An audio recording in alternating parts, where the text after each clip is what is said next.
It's amazing how quickly things can change in the game of baseball, where last year's pitching afterthought is suddenly the ace of the staff, where just making contact can mean more than a home run, and where a struggling rookie can instantly become a walk-off hero. Fortunes can change in the blink of an eye. Who will be the hero today?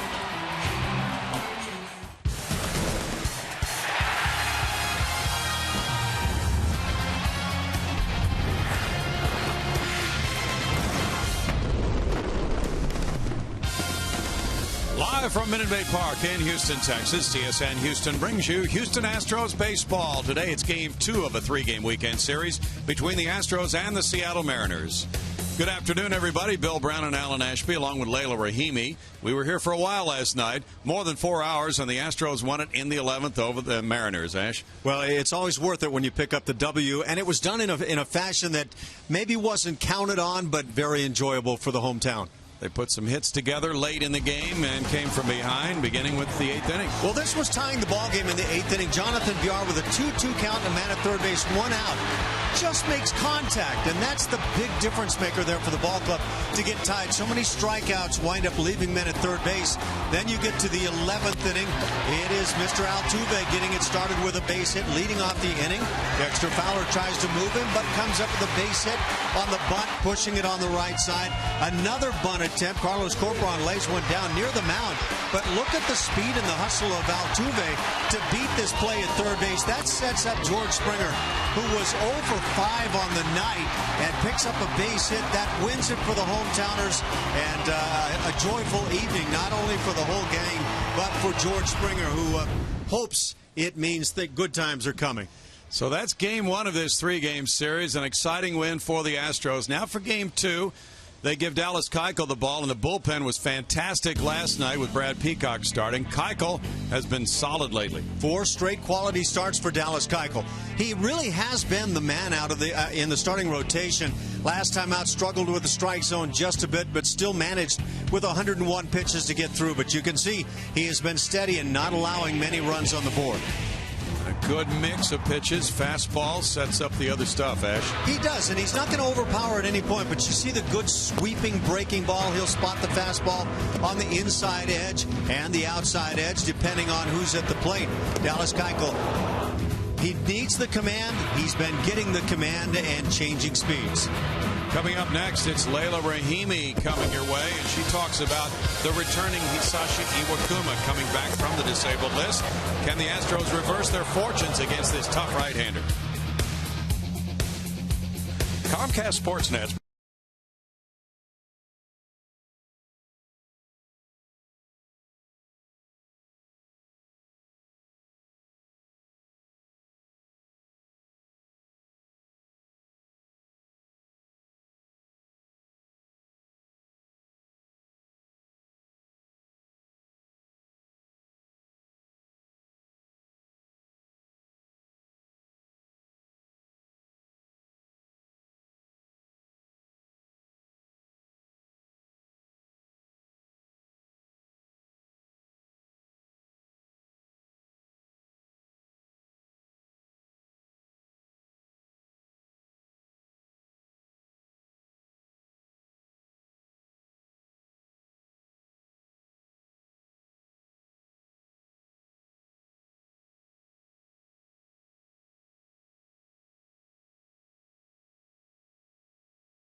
On Comcast Sportsnet as we get you ready for first pitch from Minute Maid Park of this second game of a three-game series between the Astros and the Mariners.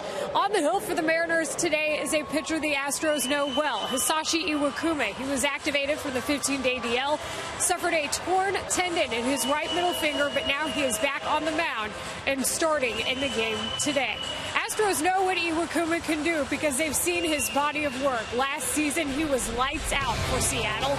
And that includes what he was able to do last year, which was a 14-6 record and a 2.66 ERA. But against the Astros, especially strong. 4 starts, 26 innings, a 1.38 ERA, and 33 strikeouts. But 3 Astros were able to fare well against him. Jose Altuve, Matt Dominguez, and Marwin Gonzalez. Altuve with 4 hits, a double and 2 RBI. Dominguez with 4. And also Marwin Gonzalez, who's playing outfield today, 2 for 4 with a home run off of the pitcher. All of them have said the same thing. He knows how to attack the bottom half of the strike zone, and it's the old adage for these guys, if it's high, let it fly. We'll see if the Astros can get some more hits into the outfield today. And they had a walk-off weekend. So coming up, can he make it 2 against Seattle? First pitch with Bill and Allen coming up next.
Workflow, what I usually do when I get to the ballpark. Well, I get here, I turn on the computer, got to turn on my Twitter because I love my tweet deck, but at the same time I turn on my in-game live, which is at csnhouston.com. So if you go to that website and check out in-game live, you'll have all the stats you'll need, all the Bloomberg stats that go beyond the box score. Not only that, you can also interact with the broadcast by voting for your player of the game, and your choice gets revealed on TV during Astros postgame live. So vote for your player of the game on in-game live at csnhouston.com. Guys?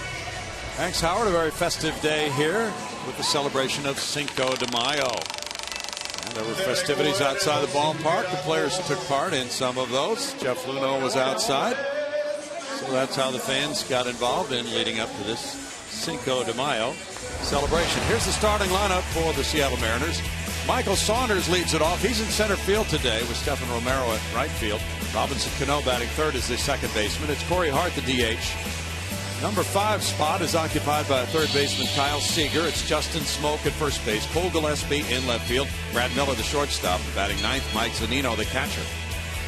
On the mound for the Astros this afternoon, 26-year-old left-hander Dallas Keuchel. He has been ace-like on this staff. 2-1, 3.56 the fine ERA. He's faced Seattle 3 times on his career, going 1 and 2, but has a nice ERA at 2.84 in 19 innings of work on the season, allowing just about a hit per inning. He's done a very nice job. Only 3 home runs allowed.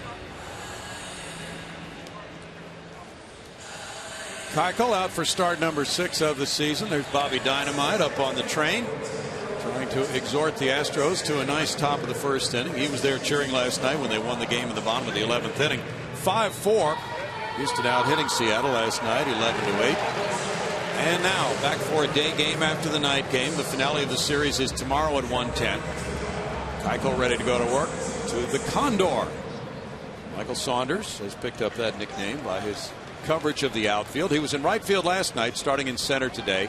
234, 1 homer, 4 runs batted in for Saunders. And he's bunting. Keuchel's over. Take care of an easy out, number 1 on 1 pitch. Defensively for the Astros, who have already picked up an out on 1 pitch, Marwin Gonzalez gets his first start in left field. He's flanked by Dexter Fowler in center and Alex Presley in right field. On the left side of the infield, Matt Dominguez and Jonathan Villar. On the right, it's Jose Altuve and Mark Krause. And behind the plate, once again, it's Jason Castro. 26-year-old Dallas Keuchel from Tulsa, Oklahoma. Went to the University of Arkansas. Here's his pitch to Stephan Romero. It's off the plate for ball 1. Romero at 214 has no homers. He's driven in 1. So do Condors generally cover the outfield pretty well? They cover great, especially in the Pacific Northwest. Bouncer to third. Backhanded, throwing on the run, Matt Dominguez. 3 pitches, 2 outs for Dallas Keuchel. He's an extreme ground ball pitcher. Well, you'd love to see this throughout an afternoon. Dallas Keuchel throwing strikes early, getting some swings. And if you throw strikes, you will get the swings. Keep it down in the zone, you'll get the ground balls.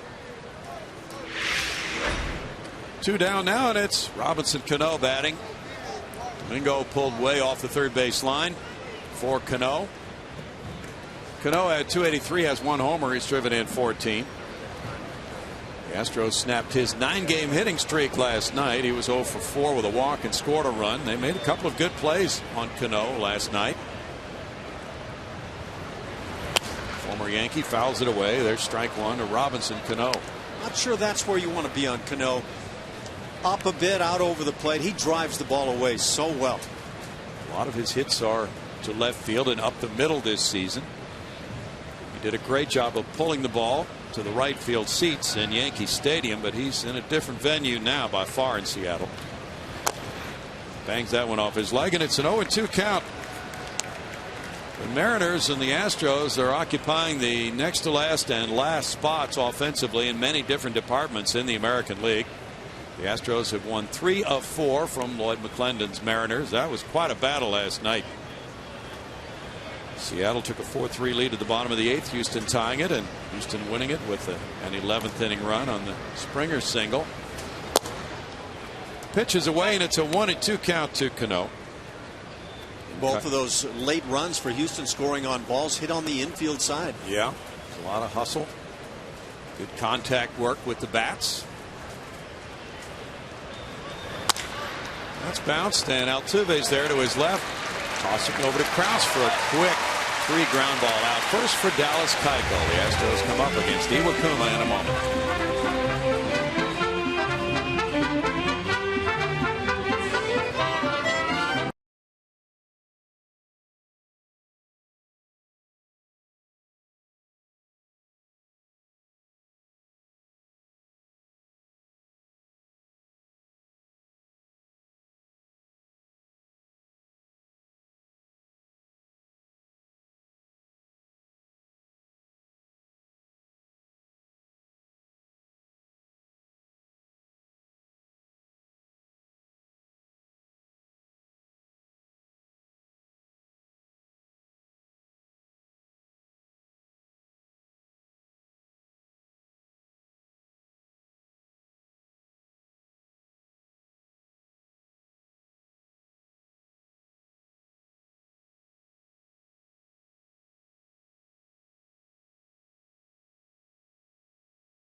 youngsters. He was the grand marshal of the parade outside the ballpark today on Cinco de Mayo Festival Day.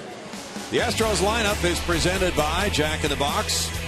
Leadoff man is second sacker Jose Altuve, with Dexter Fowler in center field. Jason Castro, the catcher, batting third.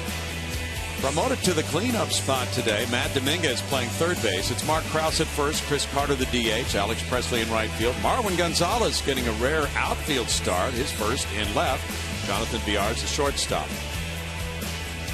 On the mound for Seattle, right-hander, 33 years of age, Hisashi Iwakuma, making his first start on the season after having some problems with the middle finger on his right hand. So 0-0 on the year, lifetime 4 starts against Houston, 2-1 with a very nice 1.38 ERA against Astros hitters. Strike one to Altuve, who had the big night last night. His batting average has climbed to .289. And with a .341 on base percentage, he starts the day. Altuve had 3 hits and a walk last night. He shoots that one foul. He scored a couple of runs, including the game winner in the 11th inning, and he stole a base in last night's game. Also made some nice defensive plays. Iwakuma, an all-star last year, third in the Cy Young voting in the American League, and was even in the MVP voting where he finished 19th. Going 14-6 with a 2.66 ERA and working 219 innings for the Mariners last year. That's a liner into left field. Altuve hooks one. And on the 0-2 pitch, he found one he liked, and he's aboard with a leadoff single. Dealing right now. He's picking up the knocks left and right, hitting tough pitches. This, the slider, and out there on the outside edge, still able to yank it into left. He's got amazing plate coverage. He really does. Wearing the Los Astros jerseys today. The Astros get Altuve aboard for Dexter Fowler. Fowler at .237 with 2 homers, has 7 runs batted in. With a .308 on base average, far below what he had last year with the Rockies. He had 2 hits last night, scored a run. This one goes to left center field. Saunders coming over. The left fielder, though, Cole Gillespie, gets there. 1 out. Defensively for the Seattle Mariners, you just saw him in left field, Cole Gillespie. In center, it's Michael Saunders. He can go get it. Stephen Romero in right. On the infield, left side, Kyle Seager and Brad Miller. Right side, Robinson Cano and Justin Smoke and Mike Zunino. Once again, Iron Man behind the plate. Jason Castro is 5 for 20 on this homestand for Houston. Castro, with a .221 average, has 4 long balls. He's driven in 13. Iwakuma, with 4 starts last year against the Astros, was very good. He was 2-1 with a 1.38 ERA in those 4 starts. Got a no decision after pitching 7 shutout innings in his last start in Houston. That's foul away. There's strike one. And he injured that finger, as you mentioned it. He was working out in late January and got tangled up in some netting and had a fall, so that strained the ligament in his right middle finger, as you mentioned, and he's been on the disabled list all season until today. Yeah, you were talking about that they had a program where he began throwing with a tennis ball, maybe to get a kind of a softer feel, not impose too much damage on that finger as he tried to get back into shape. Castro takes it. It's a strike, 0-2, and then he started throwing a baseball, and he had a 4-inning start for Tacoma in his minor league rehab assignment, giving up 6 hits and 2 earned runs, leading up to this debut in the major leagues this season. And if he comes close to what he did last year, the Mariners are going to be very pleased. Finishing 3rd in the Cy Young voting. That's a bouncer to first. A look at second by Smoke. He takes the out at first. It's out number 2 with Altuve advancing. There was a point somewhere mid-season last year when Iwakuma, statistically anyway, was probably the best pitcher going, certainly on the Seattle Mariners, possibly in the league at that point. But when you consider that Felix Hernandez is part of Seattle's pitching staff, that's a very big statement. Matt Dominguez in the cleanup spot today. Has been hitting 8th recently. .234, 4 homers, 10 runs batted in for Domingo.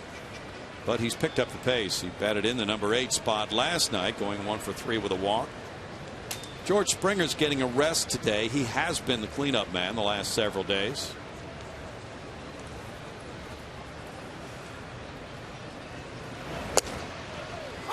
At strike one call. James Hoy is the home plate umpire. Dominguez now has hit in 16 of his last 19 games. 288 for that portion of the season for Matt. Altuve has a nice sized lead off second. Cano's trying to play closer to the bag. And the slider brings a swing. He tried to check it. It's 0-2 to Matt. Matt gets out easily beyond that front portion of the plate.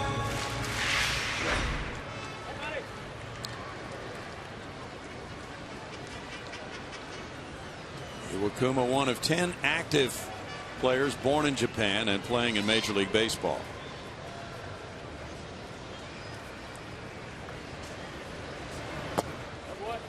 And of course, Ichiro Suzuki started his career after the Japanese portion of it in Major League Baseball with the Mariners. 1 ball, 2 strikes. There's a real connection between the Seattle club and a lot of fans in Japan.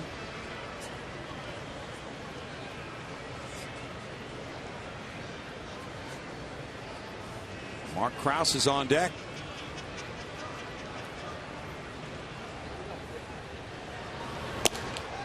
The pitch is high for ball 2, and it's 2 balls, 2 strikes. In the opener of the series, the Astros put together a 2-run inning in the 3rd last night. They had a 2-0 lead. Then Seattle battled back to tie it in the 5th and grabbed the lead with 2 more in the 6th inning. Bo Porter's club just kept on fighting and put together those 3 hits in the 11th inning. King Felix Hernandez went 5 innings. We found out today that he left with flu-like symptoms.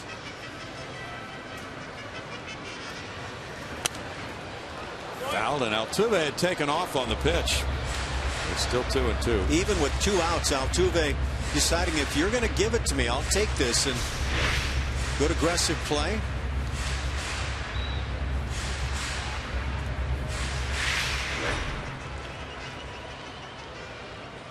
One of the keys last night was Altuve beating a throw to third base on the bunt by Carlos Corpora, and he got a great jump off second. That was enormous. That really is just a guy who loves to play the game using everything he's got. He takes off again for third, and there's a foul ball again. Yeah, he told me today, Ash, that he's running better this year. He did not play winter ball in Venezuela and worked out instead, lost 5 or 6 pounds, and really worked on his agility. So would a world-class sprinter improve his times by not applying his craft for some period of time? I wonder. Intriguing comments, but he has run extremely well. Yeah. Well, he didn't need the at-bats in winter ball.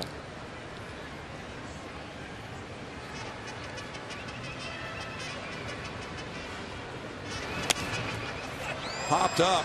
Zunino will come back, and Zunino watches that one go out of play, so it's still a 2-ball, 2-strike count on Dominguez. Dominguez putting up a battle here, fouling off pitches. That time Altuve was not going. And that can be a key for the Astros. Iwakuma may be allowed to throw as many as 100 pitches today. If they can get that pitch count up early, that can certainly help them. The way the bullpen had to be used in last night's game. Seattle used 7 pitchers total in the game last night. Most of those guys would be eligible to come back and throw because they didn't throw a whole lot. Farquhar threw 34 pitches. That's a strikeout to win the first inning with no runs a hit and the man stranded. And after 1, there's no score in Houston.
Astros. It is now time for you to tweet your photo using hashtag CSNHFanPhoto for a chance to have it shown in an upcoming game telecast.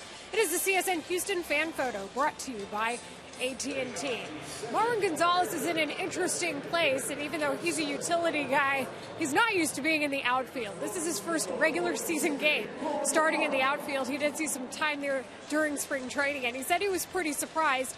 Gonzalez is no stranger, though, to being asked to do things. He's often known for his pinch hitting and his utility play in the infield, and he was a big part of the rally last night for the Astros. Brownie, that single he had pinch hitting in the eighth, helped move Alex Presley over, and then the Matt Dominguez groundout got him to score and tied the game. Interesting to see him in the outfield. Thanks, Layla. There's strike one to Corey Hart. 226 for Corey Hart, 4 homers, 9 runs batted in. Hart had a hit last night, going 1 for 5.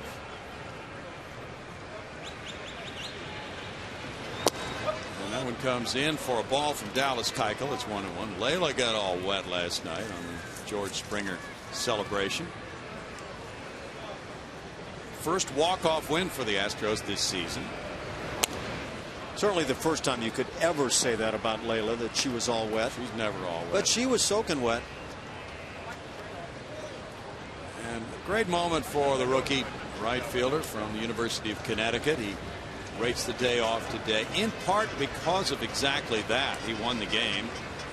And Bull Porter was looking for an opportunity to rest him. He has started every game since he was promoted. And there it was. Well, it's nice to cool down after a tough game. That'll get you there quickly. Carlos Corcoran looked horrified that he had missed his target and hit Layla instead with that bucket of ice. Yes, and then the targets were discussed, gentlemen. Uh-oh. As in, perhaps I was one of them. I think you may have been. I mean, I'm going to give people the benefit of the doubt. Not really. That's not shrewd. Was that a professional hit, Layla? There's been some discussion. He acted guilty, and you know how it is in baseball. If you act guilty, that's not good. Yeah. But Corp is a great clubhouse guy, as everybody knows. He did start the rally, Jason, so for that I'll let it slide. Okay. Well, you're a good sport. I mean, honestly, after that, you get soaked in the Powerade, but you really want to know what was on George Springer's mind after that hit. Bouncer shortstop. Jonathan Villar took extra time, got his legs underneath him, and retired Hart. Layla, let's take a good look here now. Let's see what Carlos Corcoran has in mind. Yes, I think you were targeted. I was definitely the slower moving one. Well, we did joke about how George was able to use his famous speed to get out of it because he's fast and I'm not. But you're tethered and he's not. That's true too. You wore it well, though. I took one for the team. You did. It hampers your range. You are now in that same conversation with Rally Jason. If only. Kyle Seager, the batter. Ball 1 to Seager on a 7-game hitting streak. 239, 5 homers, 15 runs batted in for Seager. During his 7-game streak, he's gone 12 for 28.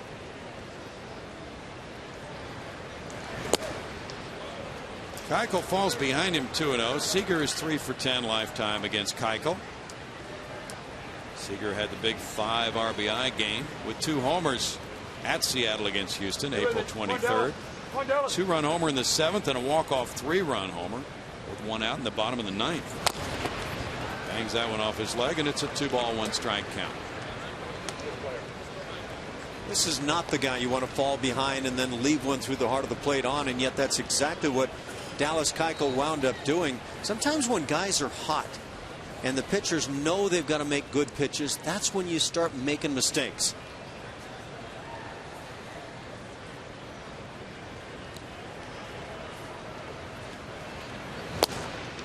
Missing there. It goes to a 3-1 count for Dallas Keuchel. 4 ground outs so far from the first 4 hitters since the beginning of last year. He's second in the majors in ground ball to fly ball ratio. Only A.J. Burnett has a higher ratio. Foul back, and it's 3-2 to Seager. Again, you could see that 3-1 pitch left up right in Seager's wheelhouse. Keuchel came out and turned around the homestand for the Astros. They had lost the first 2 of a 4-game series to Oakland here, and he was on the mound when that turnaround began. They took the 3rd and 4th games. Bouncer to first. Mark Krause with the toss. There's another ground ball out, all 5 so far.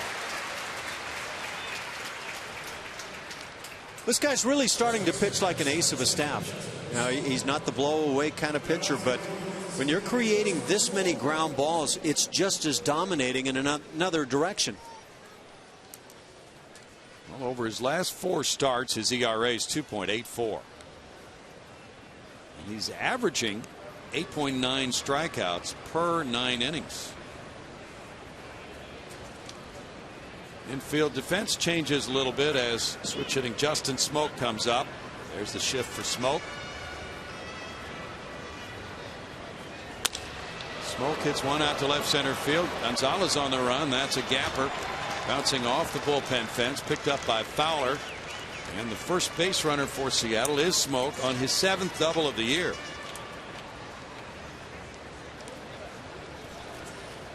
To the strains of mariachi music. There you go. Yeah, first ball hit in the air, and they find a gap with it. That's kind of a nice ambiance with the music here at the ballpark today. Well, the Mariners get Smoke to second, and it's Cole Gillespie batting. Gillespie's had 9 at bats with Seattle and has a couple of hits.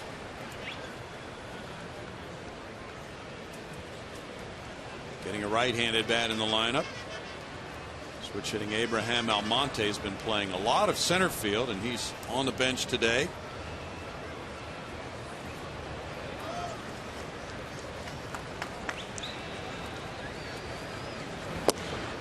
Gillespie looks at his strike. It's 0-1 to Cole. He's 29 years old, from Portland, Oregon, and he played at Oregon State on a College World Series championship team in 06. Had a chance to meet Barry Bonds after Oregon State beat Arizona State by chance at a restaurant, and Bonds gave him a little hitting lesson out in the parking lot. We understand he and a few of his teammates from Oregon State, despite the fact that they had just beaten Bonds' school, the Sun Devils. Barry was kind enough to give them that hitting advice and spent some time with them, and it's a memorable experience for Cole Gillespie. That's a great story. You know, when a team beats your club, do you give the very best of information, or do you set them up a little bit? Barry Bonds wouldn't do that. Get some bad advice.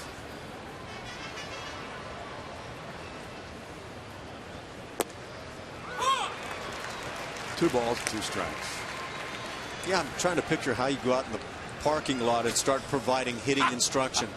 Well, you grab the bat down here by the thick end. Let's start out with that. So Barry choked up, and now he's got them all choking up. Choke up about halfway. That works. 3 balls and 2 strikes to Cole Gillespie, just selected from AAA Tacoma on the 24th of April. Cole was drafted by Milwaukee in 06, traded to Arizona in 09. Then he was a Giant and a Cub. Last year he had 59 major league at bats. The Oregon State program has been very strong in college.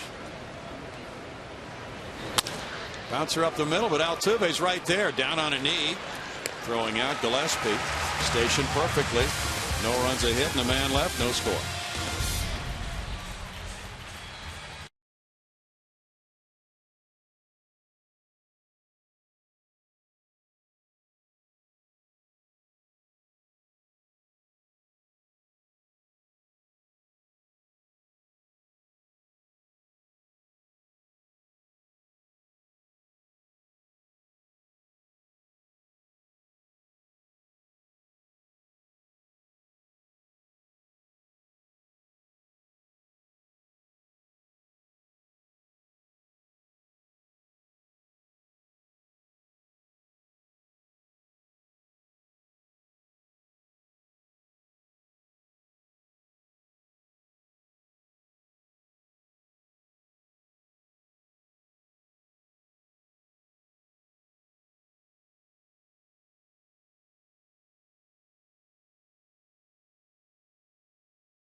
Tony Sipp was as perfect can be in his Astros debut last night. 5 batters faced, 5 up, 5 down. And so that leads us to our Twitter question. How will the Tony Sipp signing help the Astros bullpen? How much will it help? Elaborate, please, because I am reading the best tweets on TV. So tweet me at HoChanCSN. Like I said, the best tweets from y'all are going to be on TV during this Astros game broadcast. Guys? Thanks, Howard. That bullpen was magnificent last night, pitching scoreless baseball. Mark Krause comes to the plate. He also had a big hand in last night's win with 2 hits, 2 runs batted in, and 2 walks. Ball 1 to Krause, a 158 hitter with 2 homers, 7 runs batted in. That was the first time Mark had reached base 4 times in a game in the big leagues. He's 4 for 12 against Seattle pitching. Iwakuma catches the inside edge, and that evens it at 1-1.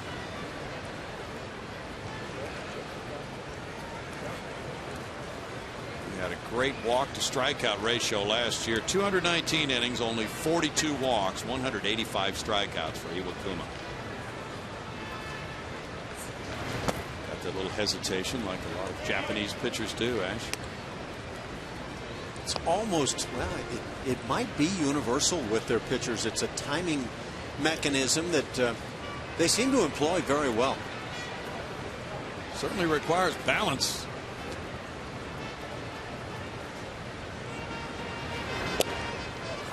One thing I would think it would do is keep a pitcher from jumping out in front with his body. He stays balanced over the rubber, Ash. You've been around the pitching coaches, and they talk about staying back. That means staying on the back leg. So you've got weight on the back leg to drive right till that very last moment. And this kind of a move where you delay would keep you on the back leg. Changeup gets him strikeout number 2. Left a couple of changeups up in that sequence and still got by with it. Yeah, you see the grip. That changeup of Iwakuma's is a splitter. Look at the location. Oh, he drops that one down around the knees. Nice pitch for the native of Tokyo, who was an all-star last year. Chris Carter's back in the lineup after getting a rest last night. He's walked 10 times in his last 15 games. And sees a tough pitch there. Strikes 1. 153 for Carter. 3 homers. He's driven in 8. Chris 3 for 21 on this homestand so far. The Japanese pitchers that have made it to Major League Baseball seem to almost man for man have a real nice version of a splitter. It's apparently a pitch that has served them very well. Play good baseball. Dale Nomo certainly did. 1 ball, 2 strikes. Nomo with a couple of no-hitters in his career? I believe so, yeah. Had that one at Colorado, which was absolutely phenomenal. It had rained, and because the mound was so muddy, he worked from the stretch the entire game. Imagine pitching a no-hitter there. Hard to believe. In the dirt for ball 2, and it's 2-2. The Astros winning the game last night, started by King Felix, who won the Cy Young Award in 2010. Are now 4-0 when they have faced former Cy Young Award winners this year.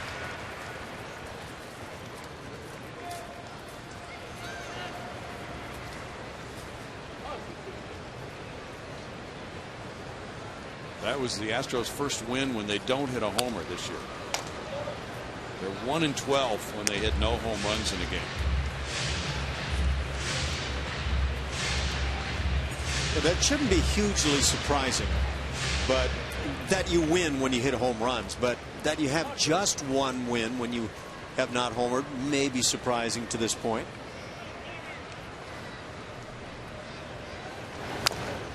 Fouled away. But it's been that combination of home runs and good starting pitching that has been the trait of the wins for Houston. Yeah, Bo Porter now might have a pleasant problem when Scott Feldman comes back to the rotation, because there's nobody who would be just an automatic candidate to drop out of the rotation. It figured to be Colin McHugh before a couple of great starts. That just ripped. What a play by Seager. Bob Seager caught the silver bullet. No, Kyle Seager caught the bullet off the bat of Carter. Very nice. That was terrific. Very nice. So he could catch this one, but couldn't catch that one-hop bouncer last night by George Springer. This ball got tattooed. Whoa. Look at the hooking action on that thing. Not a whole lot of time to decide which way to move. And why do they call that the hot corner? Oh, is that hot? His left hand is hot right now, if not broken. Alex Presley looks at strike one. Hey, can't you just picture the little kid at the ball game with his dad? Why do they call that the hot corner, Dad? There you go. Phenomenal play by Seager. Presley looks at it. That looked pretty close. Yep. 1 ball, 1 strike. 229 for Alex. 2 homers, 5 runs batted in for Presley. Alex is 6 for 16 against Seattle pitching this year. A good series up in the Northwest. Slaps this one to shortstop. That's backhanded by Miller. Miller's throw takes care of out number 3. And after 2 at Minute Maid, there's no score.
Saturday, May 17th for the 7th annual Cajun-inspired Bayou Bash with special thanks to Budweiser. The celebration begins at noon and includes live music from the Budweiser stage, crawfish, because they're in season, and giveaways.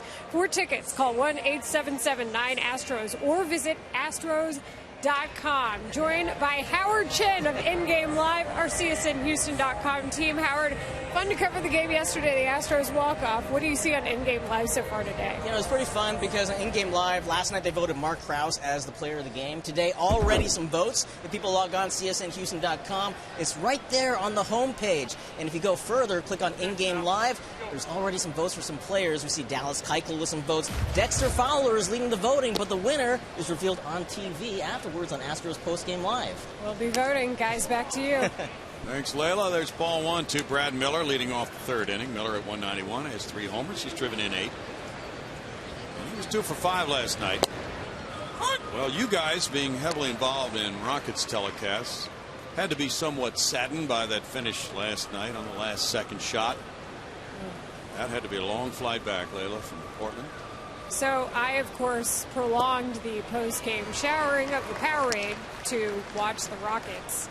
So that added a little sadness to the coldness. Wow. Very, very cold way to go through the late evening hours. Not exactly a highly sought after combination, I don't imagine. No, it was a great series, though. Very well played, extremely close. But there was a feeling that had the Rockets been able to prevent that last second shot, they would have been able to do very well in Game 7 here, right? Oh, yeah, absolutely. I think most people thought this was going to come back to Houston, given how that game went up there. Because it is so hard to win for a road team, and when you get that close, knowing what they can do. Miller strikes out. That's number 1 for Keuchel. That's what Dallas Keuchel does really well against left-hand hitters. That slider becomes a big strikeout weapon. And he puts it in a great location. Starts it where it looks like it's in the strike zone and just has it bite completely down and away. Now the number 9 hitter, Mike Zunino, steps in. Zunino has numbers not befitting a number 9 hitter. Strike 1 to him. 272 batting average. And he includes 4 homers, 13 runs batted in with a .494 slugging percentage. He leads the Mariners in slugging at .494. Good changeup there, 0-2. Here's the oddity about these two lineups today, Ash. Jonathan Villar is batting 9th for the Astros. He leads them in slugging at .448. When can you remember 2 number 9 hitters opposing each other and both leading their clubs in slugging? I can't imagine that it ever happened before. Struck him out. Unless there were 2 pitchers who were just great swingers at the bat and they opposed each other in the 9th spot. Yeah, maybe early season they had a couple good games. A reminder now, as you enjoy a cold one, to look forward to Miller time later in today's game. It's brought to you by Miller Lite. 2 strikeouts now here in the 3rd inning for Keuchel. And Keuchel moves along to Michael Saunders, who tried to bunt his way on the first pitch of the game. Keuchel easily fielded that bunt. Saunders takes a look at it for ball 1. Saunders had a bunt single last night in the 6th inning with Brad Peacock on the mound for Houston. And that one goes into right center field. Hit number 2 for the M's. Bringing up Romero.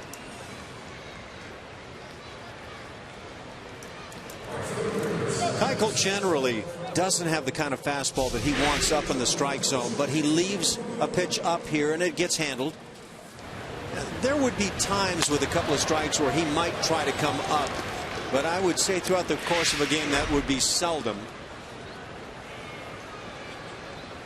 Saunders has 1 stolen base. He's been caught 3 times. Romero grounded out earlier.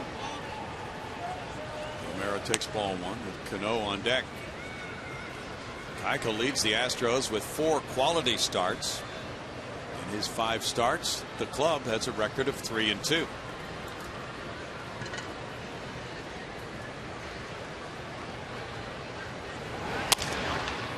Villar comes in at short, tossing to Altuve for the force on Saunders. No runs ahead and a man left. No score after 2.5.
Face off against their interstate rivals, the Texas Rangers, in a 3-game series. That's coming up May 12th through the 14th right here at Minute Maid Park. For tickets to see that Astros-Rangers series, call 1-877-9-ASTROS or visit astros.com. Rangers currently 16-13. They're in second place in the AL West behind Oakland. Oakland lost today to Boston 6-3 the final there. Athletics still looking very good at 18-12. John Lester struck out a career high 15 today for Boston. He only gave up 1 hit in his 8 scoreless innings. Red Sox are starting to make a bit of a move, a game under 500 now. Well, that's even after getting swept in that doubleheader by Tampa Bay. Marwin Gonzalez, a .250 hitter with 1 homer, 1 RBI. Has a .310 career average against the Mariners with 3 long balls. Rolled up the middle. Backhanded Cano. Cano will not make a throw. Marwin on with an infield hit. If Robinson Cano cannot make a throw on a ball to his right, other second basemen don't have a prayer. Yeah. With that little submarine sling of his and a very strong arm, I don't know that I've seen anybody ever do it any better. There have been some guys, I can think of Manny Trio used to go to his right and make that kind of a throw, but he can do it with anybody. Good range. Juan Samuel had that type of throwing action. Gonzalez hustles it out for the second Astro hit. He's aboard for Jonathan Villar, who celebrated his 23rd birthday last night with a good night. Villar had a hit. He drove in a run with a ground out. He walked, stole 2 bases. And now a gap at right center field. Should be able to score. Marwin. Gonzalez to third. Villar wants to wind up at third, and he'll do that easily to make it 1-0 Houston. A triple for Villar, his second of the year. He gets his 10th run batted in. So the club's slugging leader adds a few more points on his slugging percentage. May have been last night, Brownie. We were talking about Villar, and from the left side of the plate, showing the graphic where he's been finding that right center field gap quite a number of times, and he perfectly slots it here. Well, this is nice back-to-back work in the bottom of the order. And there kind of adds to what you were saying about the top slugger on the ball club in the 9th spot, Jonathan Villar. Well, that's some number 9 power and speed there. Just kept churning. And now it's Altuve batting. The runner at third, nobody out. Corner infielders in. Fly ball out to center field. That's classic hitting for an RBI with the runner at third. And it's a sac fly for Altuve, giving him 10 runs batted in and giving Houston a 2-0 advantage. You know, when you're watching a club that's playing well offensively, they make it look so easy to pick up a run or 2 in an inning. And that's what this looks like. I mean, it's just guys that are doing what the hitting coach says at the batting cage. You got a man on third base, less than 2 outs. How do you get him home? Altuve gets the job done perfectly. He knows it as soon as the bat hit the ball. 1 out. Altuve drives the ball to center, scoring Villar, and it's Fowler who's 0 for 1. Strike 1 on a late breaking slider to Fowler. That ball moved right under his bat.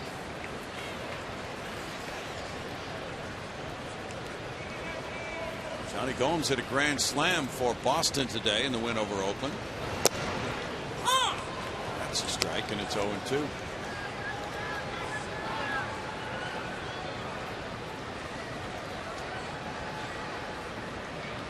These two clubs ranked 4th in the case of Seattle at 12-15, and 5th in the case of Houston at 10-19 in the AL West. 1-2. The Mariners are 10-12 within the division. The Astros are 7-11. Finale of the homestand will be tomorrow at 1:10. Bounced over Iwakuma. Miller. 2 outs. Great guests, hot topics, and no holds barred debate. Kevin Eschenfelder serves it up every single night on Sports Talk Live at 5 p.m. Only on Comcast Sportsnet. Should have a lively show come Monday with all the happenings this weekend in sports, the upcoming draft in the NFL. Jason Castro grounded out in the first inning. Tomorrow it's Colin McHugh, who has been a buzzsaw in his 2 Houston starts. McHugh 2-0 with a 0.59 ERA is matched up with right-hander Brandon Maurer. He has no decisions. His ERA is 6.75 for his 2 Seattle starts. Mariners have a couple of starting pitchers still on the disabled list, even with the return of Iwakuma today. Foul tip for strike 1. Taijuan Walker is injured. He has a shoulder problem. There's no date for his return. And James Paxton, a big lefty, is out with a lat injury. He might be back by June 1, they say. Roll to first base. Smoke with the play. And the Astros with 2 runs, 2 hits in the 3rd inning to lead 2-0.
It's 2-0 at Minute Maid Park. It is time for our Progressive Fan of the Game.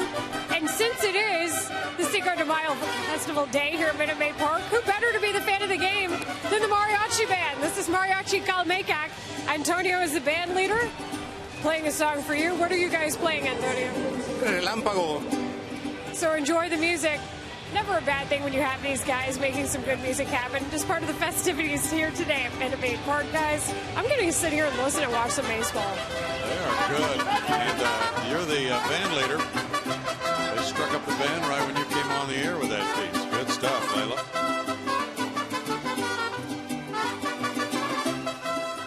Having a little trouble here. Robinson Cano is the batter.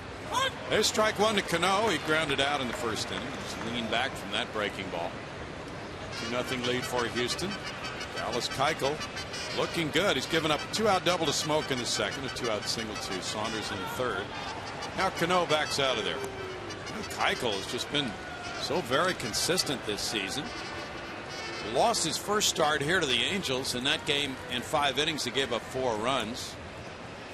But in every start since then, he's gone at least 6. Gave up just 1 run in 7 innings at Toronto in a 6-4 win. That's a fly ball to left. Marlon Gonzalez takes care of out number 1. And we have all kinds of modern statistics, of course. Pitching metrics, including skill, interactive, earned run average, Ash. Dallas Keuchel ranks high in that statistic. And you want me to follow up on that, right? Here's what it is. It estimates ERA through the walk rate, the strikeout rate, and the ground ball rate. So it doesn't look at earned runs allowed per inning type of thing for 9 innings. No. Ground ball to third for Dominguez. But it's taking into effect the park effects, the defensive play, and luck. And luck. Yeah. How do you measure luck?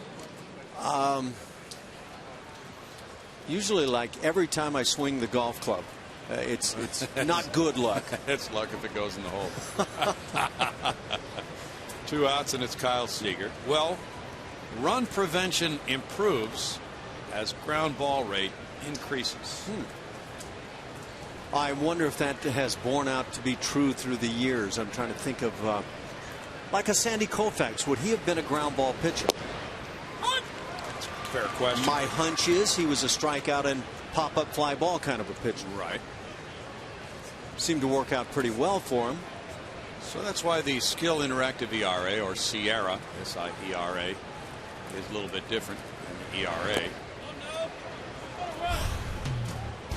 And there you have last year's ERA leaders and the SIERA leaders. You know what? I'm won over by this comparison from last year, though.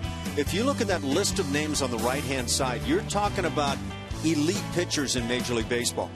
And SIERA compiles them very well at the top.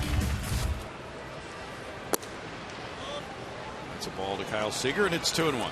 I just have a hunch that you could probably find some anomalies through the years, and I mentioned Koufax, but some of that type of pitcher.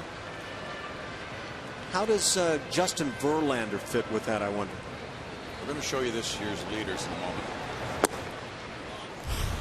3-1. See if we can find Justin. He's not on that list of top 5, but you talked about big names now. Yeah, Jose Fernandez, Masahiro Tanaka, Greinke's pitched very well. Max Scherzer, Cy Young Award winner from last year, Steven Strasburg. And you see Keuchel near the top in that regard, so that's how well he has pitched. Yeah. 11th on that list. That's a very nice list on the left-hand side, although a guy like Alfredo Simon is a bit of a surprise. But that list on the right-hand side, that's big-time stuff. Dallas has that high ground ball rate we talked about earlier. 3-2 now to Seager. So for me, there has to be something there. There's a strikeout to add, and that's his third of the game. In the middle of the 4th inning, it's 2-0 Astros.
Bring the whole family out every Sunday home game right here at Minute Maid Park this year for Family Sundays, presented by Kroger and the Astros.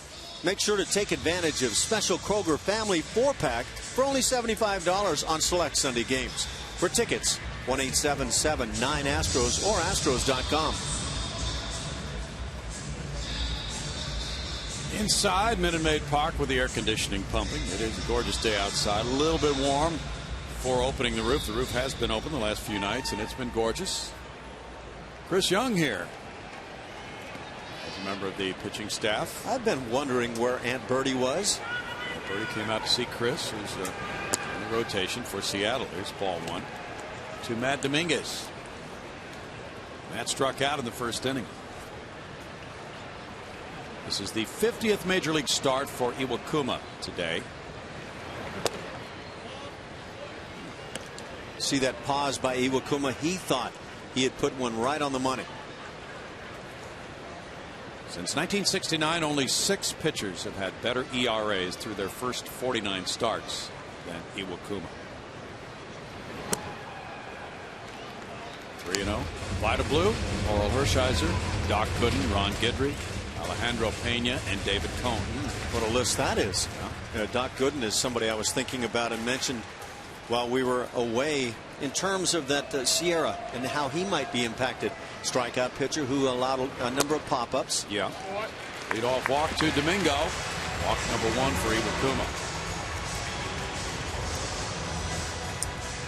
Lloyd McClendon's club has had solid pitching. A 3.57 ERA, 3rd best in the American League. Starting pitching is 5th best in ERA, despite the injuries to his staff. You just have to figure doing without a pitcher like Iwakuma for a month has to have a negative impact on the club. Krause the batter. Krause struck out in the 2nd inning. Yeah, I think these Seattle Mariners are going to have to pitch really well. I'm not sure they've got enough offense to make a big year happen otherwise. Krause skips rope, and that pitch down and in. Good stop there by Zunino. Backhand side. And that despite going out and getting Robinson Cano and Corey Hart.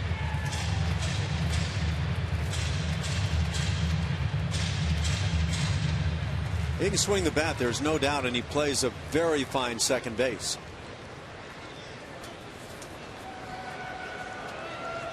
A lot of people talk about leaders. I don't know where he fits in terms of that. Sometimes I think that can be overrated on a club.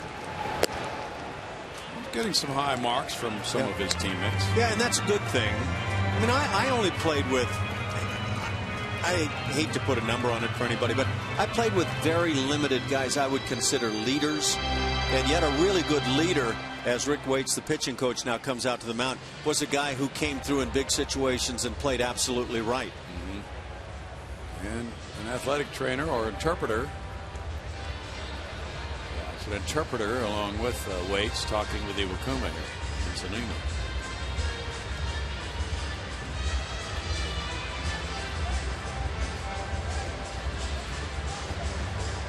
Almost looks like Zunino's doing some translating. Sure does.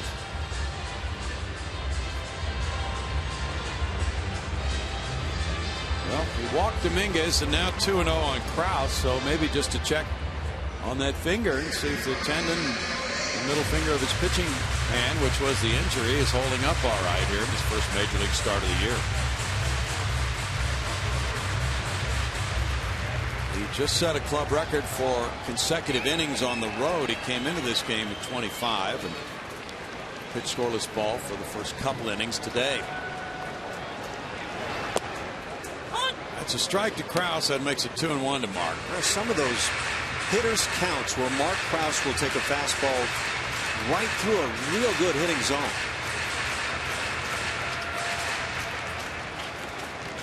He's been known as a patient hitter.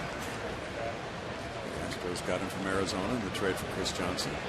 Patient to me is waiting for a good pitch, but when you allow a good pitch to go by in a hitting count, that's different. Seager with a short toss to Cano. Cano, strong throw over to first to Smoke for 5-4-3 double play. There's that arm of Cano on the move, and it's so easy as he just slings that submarine shot. Seager had to wait for Cano to get to the base. Look how easy he makes that play. Most guys coming across the bag that hard have to plant and then just put themselves in a real strong position to throw. Not so for Cano. Chris Carter blistered a hooking line drive, and Seager made a great diving catch to rob him in the second. Ball one to Carter. Iwakuma is the 8th different starter for the Mariners this year in the first 28 games of the year. So their depth is already being tested. It's a 2-ball, no strike count. Chris Young has filled in quite well. He has a 3.04 ERA.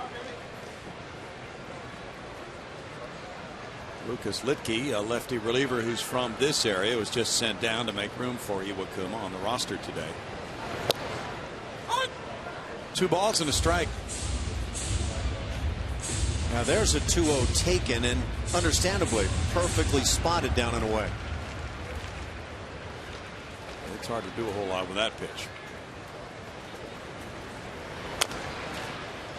Foul, and it's 2 balls, 2 strikes. And again, Bronny, that for me would fall under the category of a patient hitter. Now, I don't know if that's who Chris Carter is, but that specific incident where you've got the 2-0 count, good hitters count, and then you take the pitch that is right in the category of a perfect pitcher's pitch, that's good patience. Yes, it is.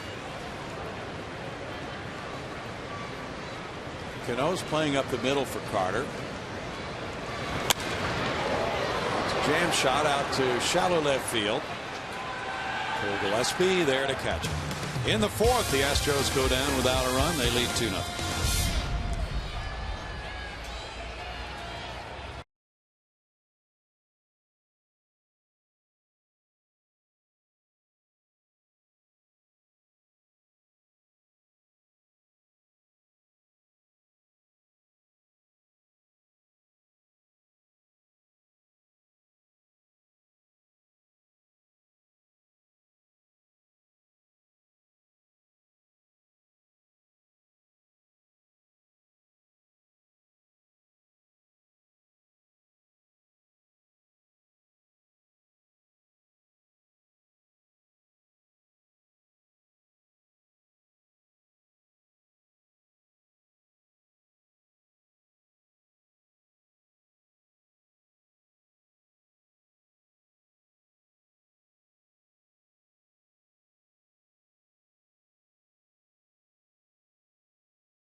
Time for our Comcast Business Edge look, and this is at Dallas Keuchel's 2014 pitch usage, and look at how his breaking ball increases every time he uses it through the order. 70% it's the fastball the first time, 18% with the slider. That increases to 19% of the time with the slider. But the third time he faces an order, goes up to 25%. His changeup also in there at 17%. Bo Porter complimented Keuchel's use of his breaking ball and said that that's really has what helped him also mix his speeds with his pitches and use his fastball to both sides of the plate. Thanks, Lola, or Layla, excuse me. Comcast Business takes you inside the game. What I found really intriguing about that set of stats is how the batting averages against Dallas Keuchel fall with each succeeding attempt by a hitter throughout the game.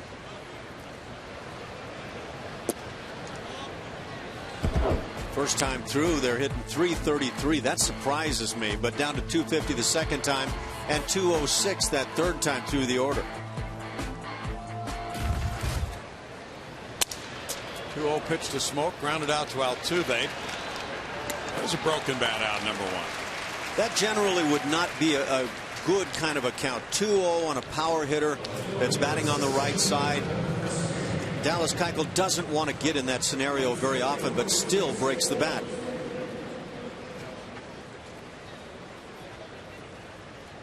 Coming into this game, he had walked 8 and struck out 30 in 30 1/3 innings. Solid numbers for him. Cole Gillespie grounded out his first time up.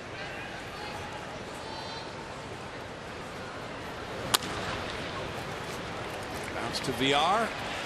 And he guns it. Whoa, he took every available bit of time he had. And he needed to gun it. Gillespie really getting down the line. And now our Steel pitch by pitch brought to you by Steel Dealers. We go back to Brad Miller's at bat in the third inning. Dallas Keuchel works him away and then finds the outside corner. A couple of fastballs. Then he turns to Uncle Charlie for the second strike. Tries again, leaves it up as it's fouled off, but then polishing off, banishing Brad Miller from his kingdom, and do not come back. 2 down, 10 ground ball outs for Keuchel. It's Brad Miller. Looking at ball one. He struck out in the third. Minnesota beat Baltimore 6-1 at Target Field. Kevin Correa the winner, his first win of the year. Wei-Yin Chen took the loss. Brian Dozier hit his 8th homer. Joe Mauer number 2. It's 1-1. The Orioles began the day in first in the AL East, a half game in front of the Yankees. I think Jeff Blum liked Baltimore in the preseason picks we had. Yeah. I'd say now catcher's interference apparently, because the ground ball went out up the first baseline, but there's Miller headed up to first base, and evidently his bat hit the mitt of Jason Castro. That just does not make you happy when you're a catcher. Some guys have swings that start backwards, and you can see how long that is on the backside. Guys that are short to the ball will never come close to the catcher's mitt. Catcher's interference is ruled no time at bat for the hitter. An error on the catcher. Castro's second of the year. And there's a foul ball. Zunino has an 0-1 count. Zunino struck out in the third inning.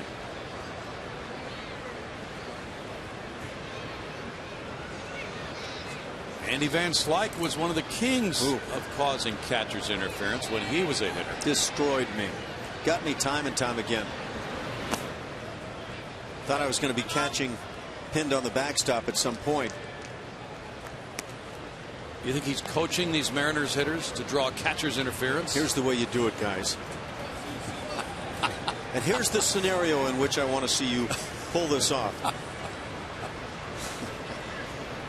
There's a real art to that.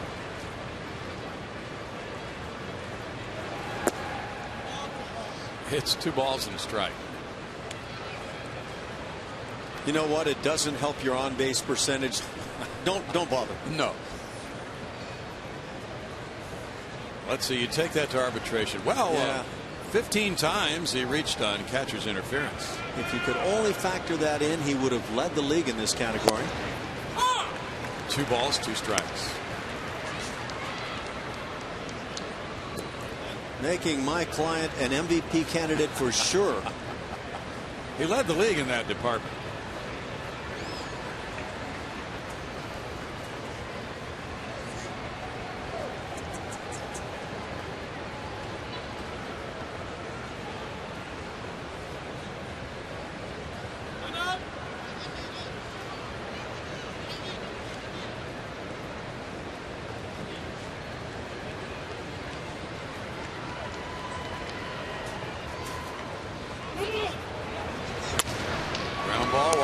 There's Dominguez making the strong throw to end the top of the 5th inning on the 11th ground ball out for Keuchel, and he leads it 2-0.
AT&T Uverse TV. Check availability at 1-800-PICK-ATT. Rethink possible. Somebody thought it was possible to put a train in downtown Houston. It would go down to Reliant Park. That worked out quite well. And then it got caught up on a wall. Don't know how that happened. Did I just see Steve Sparks kissing Robert Ford? Yes, you did, and it was up on the big screen. Wow. So it looked like it might have been a planned routine. You know, I've heard they got along really well. That's taking it to another level. Back at work now, though. You'd never know what happened. Alex Presley with a broken bat roller out to second. Cano takes care of the first out here in the bottom of the fifth inning. What's going on here over in Astros radio with Steve Sparks and Robert Ford? I hope Robert got the lipstick off the top of his head. Yikes.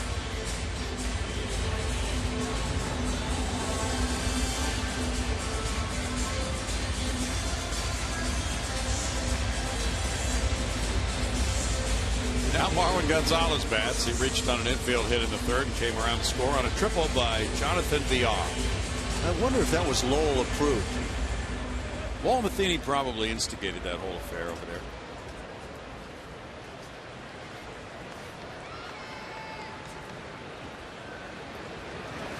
Something those two gentlemen engage in every Cinco de Mayo. There's ball one. Or at least on the 3rd of May. So it's Tres de Mayo here as we celebrate Cinco de Mayo. 2 balls, no strikes.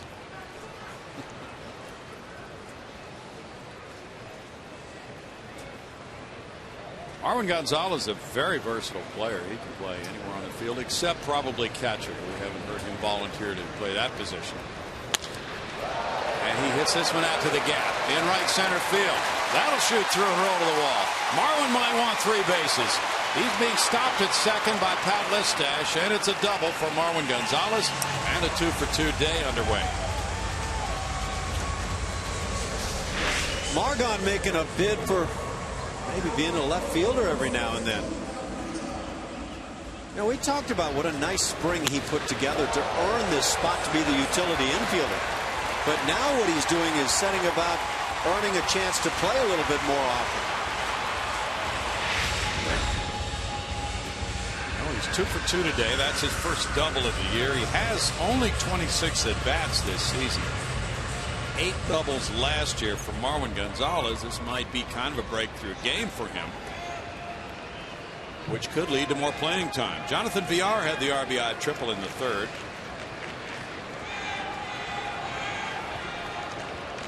That's the beauty of having somebody as versatile as Marwin. He can spell just about anybody on the field except the catcher.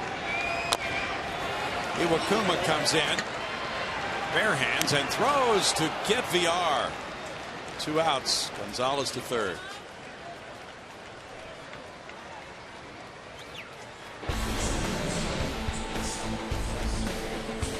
Andy Anderson brings you this moment in history. Yeah, thanks, Browning. We are looking at Jose Altuve and some of his stealing exploits. Look at what Craig Biggio did.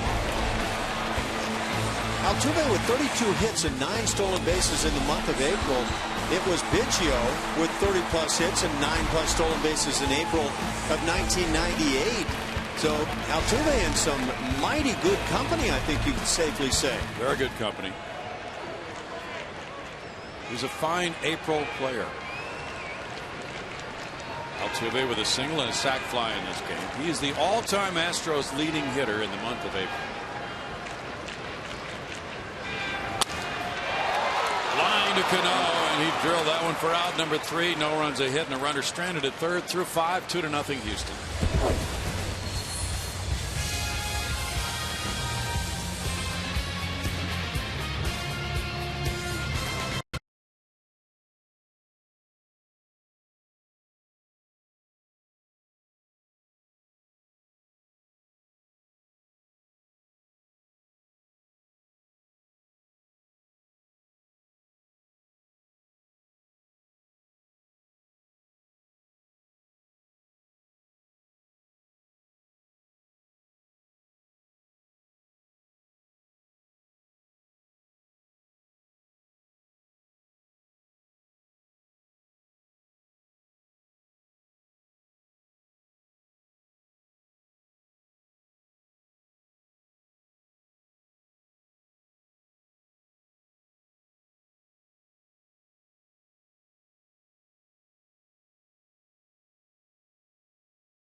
at Minute Maid Park. Every Friday night home game is followed by spectacular fireworks presented by Marathon Oil Corporation. The next Friday night fireworks is May 16th against the Chicago White Sox. Get tickets today by calling 1-877-9-ASTROS or visit astros.com. Guys, that fireworks crowd gave me a nice ovation after I got the Powerade last night after interviewing George Springer. So they're good sports about everything, really. They really are, and yeah, it was a very interesting evening right here, especially for you. I'm glad to be dry. The way I see it, I think you were the good sport last night. Yeah. Romero on deck. Saunders leading it off the top of the order here in the 6th inning. 2-0 Astros. Another broken bat grounder. Altuve takes care of it. Altuve has an errorless string of 64 games, more than 300 chances since his last error. Dallas Keuchel is doing some serious getting deep on the handles of these Seattle Mariners bats. Well, when he beat the Mariners April 21st, he gave up 2 runs in 6 innings, struck out 8, beat King Felix. There's ball 1. He has a nice pattern today of first pitch strikes to 14 of 20 batters.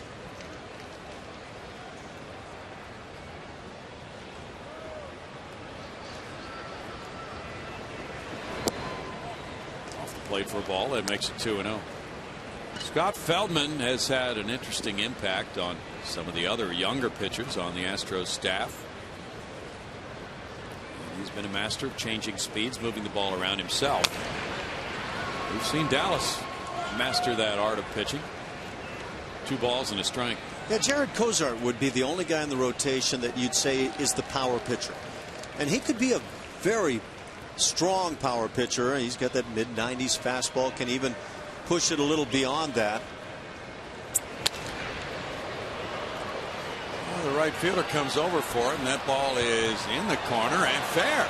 Kicks back toward first base now, and Presley will come over toward it as the runner goes to third base. And that's a triple for Romero. The ball stayed. It didn't slice a whole lot. It stayed fair and off the wall in right for the triple. Romero's first of the year. This ball comes close to getting out of here. It looked like good swing, but that towering fly ball hits high off the wall and just inside the line. But that last instant, could Presley have gotten back there? Apparently not, and then had a long run to pick up the baseball. First triple of his career for Stephen Romero. The infield lays back. Robinson Cano's the batter. He's 0 for 2. A ground out and a fly ball to left. Ball 1 for Dallas Keuchel. 66 pitches into the game. Dallas now with this scoring threat by the Mariners, having the 2-run lead, has not really allowed very many balls in the air today at all. That one's in the air to left field. That will loop, and Marwin Gonzalez will have to play on a bounce. It's an RBI single for Cano. 2-1 ball game. Cano drives in his 15th of the year. Just fights it off. And you leave an outfielder with a step back when you take a decent swing on a ball and then get fisted a little bit. This really is what Cano does. He'll hit a lot of balls hard, no doubt, but he just inside outs the ball as he gets tied up and drops one shallow into left.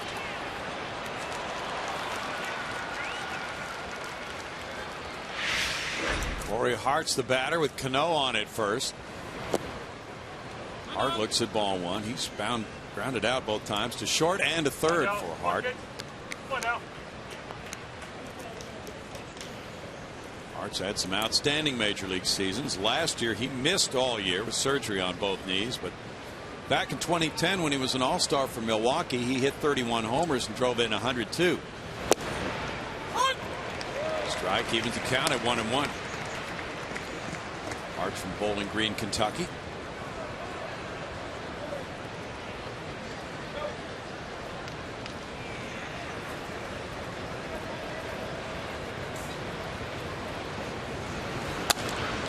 On the ground at first, bad hop. It comes up and hits Krause takes that one on the body and gets the out at first.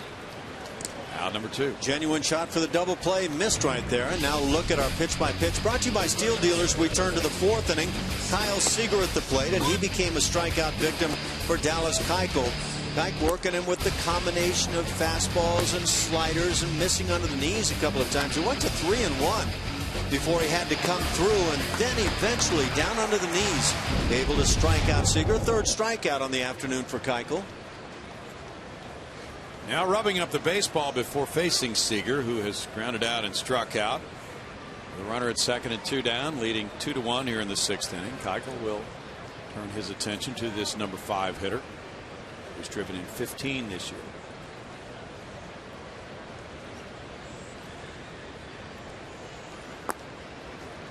That's ball 1. Here you go, Dallas. Good JC now. Come on.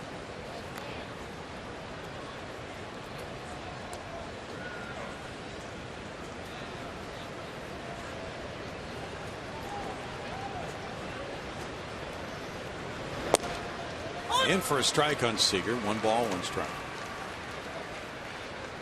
Left-handed batters are actually hitting 104 points higher against Keuchel this season than right-handed batters. Quite remarkable when you consider the sliders that we've seen from Keuchel and the impact they've had on the left-hand hitters. Like that. Yeah. 1 and 2. It probably says that, as we've seen today, he's had a tendency to fall behind on left-hand hitters and then come in with a fastball left up and through the heart of the plate. Seager's been the Mariners club MVP each of the last 2 seasons.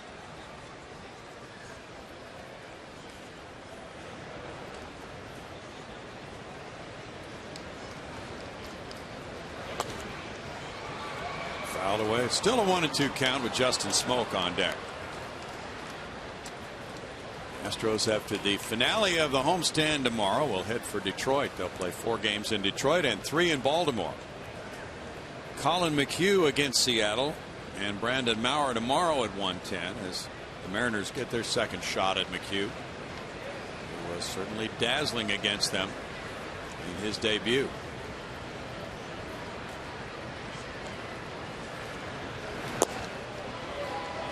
Now it's 2 balls, 2 strikes.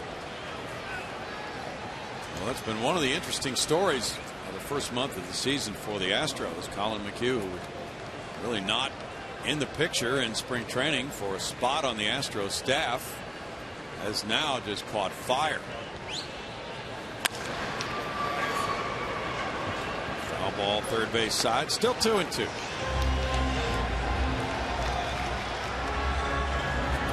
Thing we like so much about the baseball season, the different twists and turns that come along. Guys who aren't really in the picture, just working hard in the minor leagues, getting an opportunity and then seizing it. McHugh was scheduled to start on that particular day when he was called up, so he was the pitcher for Houston. Strikes out 12 Seattle Mariners batters in that game. Kraus backhands, tossing there, and Keuchel is on the other end of a 3-1 play to end the top of the 6th.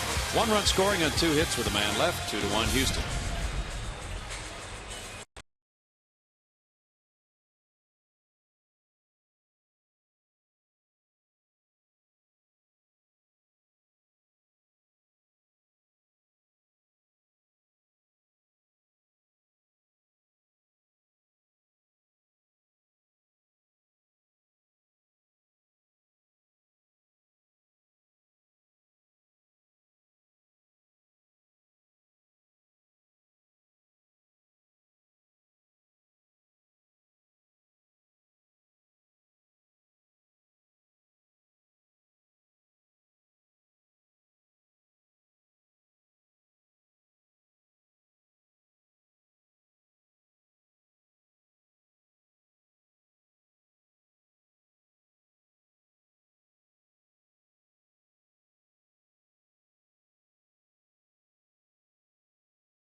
2-1 Houston.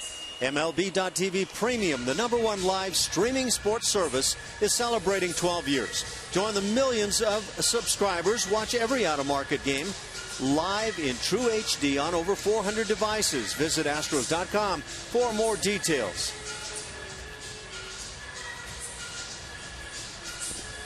Inside, it is Fowler, Castro, and Dominguez in downtown Houston. 2-1 ball game. The Astros leading the Mariners. Dexter Fowler is 0 for 2. Fly ball to left and a ground ball up the middle, fielded by Miller. Astros and Mariners are even in the hit department with 4 each. Houston has the only error. Seattle has stranded 4. Houston has left 2.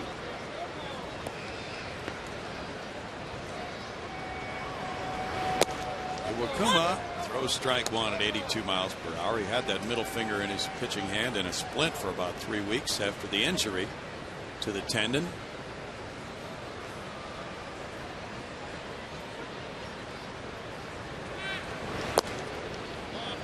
Outside with that one. It's a 1-ball, 1-strike count. Got his finger caught in a net, and I wonder what kind of net are we talking about? Was he fishing? Was he dunking basketballs?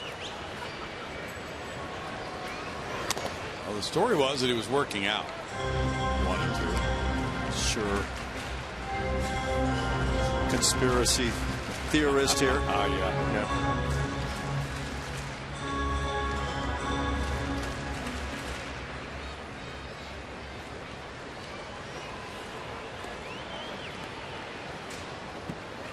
Castro's on deck. Dominguez 2 up third. Fowler chased it and he struck out. It's number 3 for Iwakuma.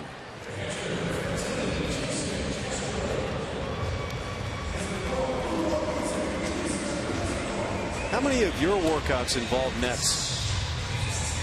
Can't think of any offhand. What would you use a net for in your workout? I'm not really sure. Unless I was working out by swimming one of the big channels and having a net under me the whole time. Got my finger caught in the midst of that. Yeah, there's always the golf net. There's the golf net. There's the soft tossing drill for hitters. Get the ball into a net. I don't think he was doing that. They strike 1 to Castro. What did you do? Did you ever hit in the wintertime all that much? Well, I got loads of hits in the wintertime. It was the summertime when I was having a hard time getting hits.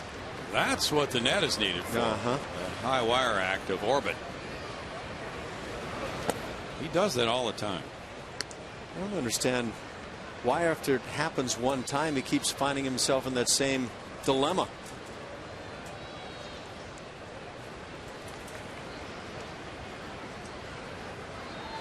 Seems like an intelligent guy otherwise. Well, how many extraterrestrial people do you know? 1 and 2. But you know, he's never gotten his finger caught in the net, though. No.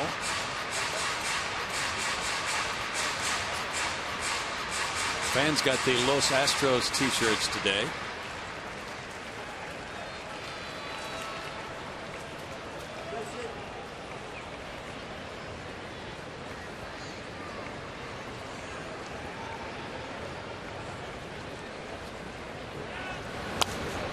Castro had a pitch right in the middle of the plate and fouled it back. Still a 1-ball, 2-strike count to Jason.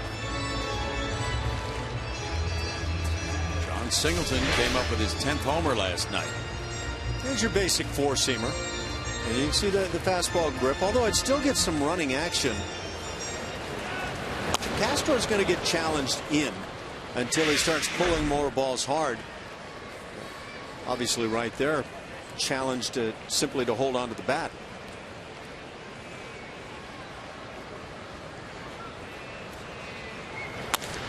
He pokes this one on a line to left. Cole Gillespie with the catch, 2 down. Matt Dominguez will follow. Domingo has struck out and he's walked today. And the reason I say Castro will get challenged in is he is so good on that pitch away, lining the ball, and sometimes with great power the other way. Iwakuma keeping it close. He had 67 pitches. He still has more in the tank, we would think. Mark Krause on deck as Dominguez tries to reach with 2 outs in the inning. He's a .333 lifetime hitter against the Mariners. Cano at second. Takes care of it to end the 6th inning in 1-2-3 fashion and keep it close 2-1 Houston.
Two to 1. Astros, Dynamo, Rockets, and more. We have all your sports news covered. Check out Sportsnet Central every night at 6:10 and at midnight on Comcast Sportsnet. Guys, nice to hear the organ and the mariachi band today, don't you think? Oh, yeah, it's a great combination, and you were a good conductor when you were out there, so maybe you can put something together for the late innings, musically. Did you ever play an instrument yourself? Oh, yeah, it's pretty geeky. What? I played the viola. Oh, viola. It's a beautiful instrument. Got to be well-rounded, Brownie. Yes. What is geeky about that? Well, it's the alto clef. People make fun of it in the orchestra. They always say we never have a job because we're not very musically talented. At least for me, they may have been onto something. Justin Smoke leads it off 2-1. The Astros lead it. He has a double in 2 trips. Dallas Keuchel missing inside with ball 1. I think Bo would advise you to ignore the noise. That's right. You could spin that wheel in the Astros clubhouse for motivational sayings. 2-0. Viola power. Well, Ash plays the guitar. Yeah. Go easy. Italicize the plays, okay?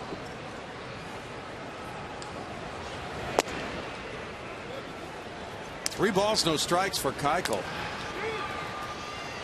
The bullpen has been very, very silent so far today for Bo Porter. What a bullpen it was last night for the last 5 innings. 2-hit shutout ball. Here's a 4-pitch walk for Smoke. Here's the day for Keuchel. Dallas has just simply been outstanding once again. Getting left-handers and right-handers. Playing a little defense as well.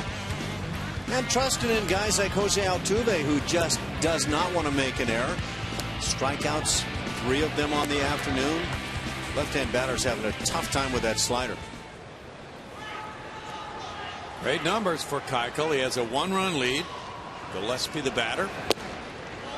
Gillespie looks at ball 1. He's grounded out twice for 2 of the 14 ground ball outs for Dallas in this game.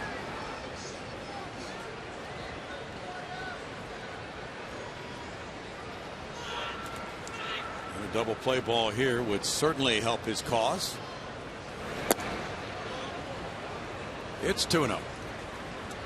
15,798 the paid attendance on this Saturday, celebrated as Cinco de Mayo. There was a variety of pregame activities outside the ballpark, a parade through downtown Houston, and a street festival. With Jose Cruz serving as the Grand Marshal. Jose Cisnero has now gotten up in the bullpen. And also the lefty Raul Valdez has gotten up.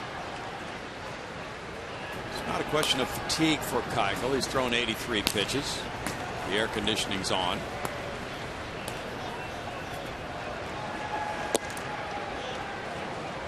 Not missing by much, Brownie. Nope. So now he's got a little dilemma here on 3-0 to Gillespie. Miller on deck.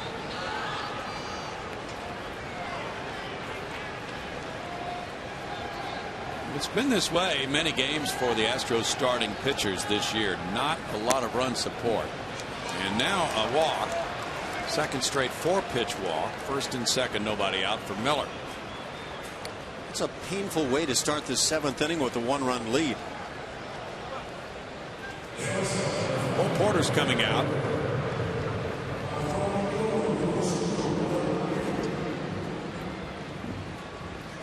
With that jog coming out for Bo, I get the sense that he's out there to find out exactly how Keuchel's feeling and maybe what the infield can do to get a double play, help their left-hander out of this inning. He's buying some time also for his bullpen while he's out there, but he'd love for Dallas to stay in as Valdez and Cisnero get loose. Cisnero threw 17 pitches last night. Valdez was off last night as the new lefty Tony Sipp came in and got 5 outs in the game in his Astros debut. Chad Qualls worked 2/3 of an inning, and Anthony Bass got the victory with 2 hitless innings.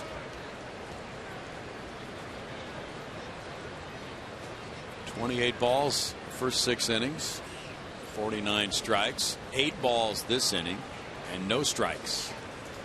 The Astros are looking for a bunt from Miller. He's 0 for 1, and he reached on catcher's interference. Around a bunt, he takes ball 1. Zunino is on deck. Dangerous number 9 hitter. Can't throw balls when the offense is trying to give you an out.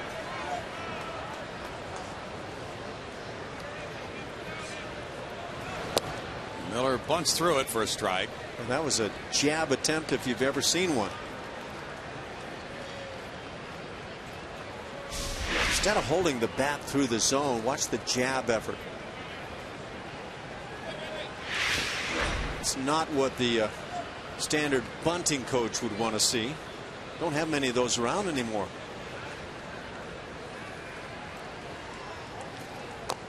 That's bunted foul. The Astros used to have a guy some years back named Bunny, B-U-N-N-Y, Bunny Mick.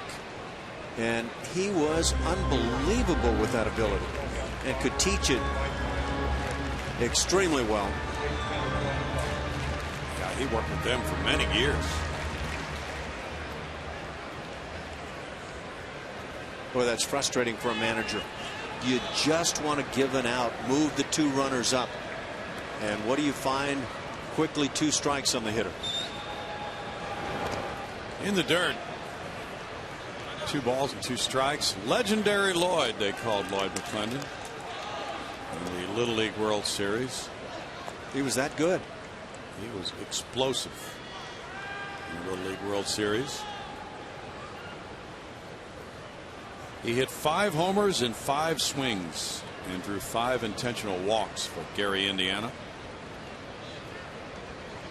He pitched and struck out 12 in 8 innings. In the dirt, and it's 3-2 now. And he didn't go by the name Danny Almonte. No, he did not. Yeah, that was 8 innings with 12 strikeouts in the championship game. 1971 Little League World Series. Lloyd McClendon looked like he was having a hard time getting his third base coach to understand the signs. No, it's 3-2. That's an interesting point in this game. That's ball 4, and the bases are loaded now with nobody out on walks. That hurt. Got a couple of strikes early, tried to polish him off with a slider, could not get it done.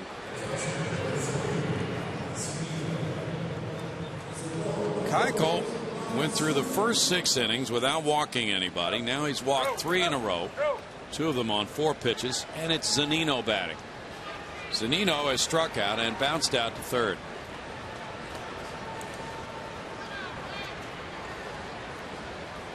Castro out to the mound. Zunino last night hit a 2-run 5th inning homer off Brad Peacock and then got a 9th inning single. You talked about it earlier. He was rushed to the big leagues by virtue of being ready. He was the 3rd player drafted in the 2012 draft from the University of Florida, where he was a Golden Spikes Award winner. Won the Johnny Bench Award as the best catcher in amateur ball. Won the Dick Hauser Award. Now here's McClendon out and arguing with the home plate umpire James Hoy over something here. I think he's been thrown out of the game already. I believe Hoy said, "See ya, we're done with you." Bob Davidson comes over. Was McClendon complaining about delaying tactics by the Astros to get the bullpen ready, or what was his point? I can't really tell. There was something about talking, chirping, and I think Lloyd McClendon is indicating that it was James Hoy doing the chirping, and that we're not going to sit here and take this. That was my interpretation. Can't think of why Lloyd would be riled up after his hitters threw 3 walks. Yeah. No outs in the inning. And Bo Porter's coming out. I think it was over Bo's visit, and maybe he felt that the Astros were being allowed to stall while the bullpen got ready. And he's just helped them to do that by coming out. And now the bullpen will be called in with Jose Cisnero making his way in from right center field. Interesting, because I would have said there was plenty of time to get loose one way or the other. So I don't know. Astros 2, Mariners 1, bases loaded, nobody out, top of the 7th. Back in a moment.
Mariners here in the 7th inning, bases loaded as they turn to the bullpen. Now time for the AT&T rewind. And from last night, the Astros got the job done with that bullpen. Brownie's been talking about it, but Cisneros, Sipp, Qualls, and Bass came together with 5 scoreless innings late in the ballgame that provided the team a chance to win. They took advantage and captured game 1 of the series. They've taken 3 out of 4 against Seattle.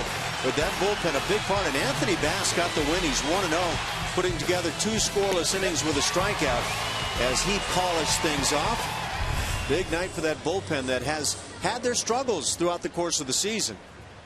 Cisnero in 3 games has worked 3 innings, allowing 2 hits and no runs. Striking out 5, walking 3. Now coming in with the bases loaded, nobody out. Zunino the batter. Zunino is struck out and grounded out. Saunders is on deck, rather.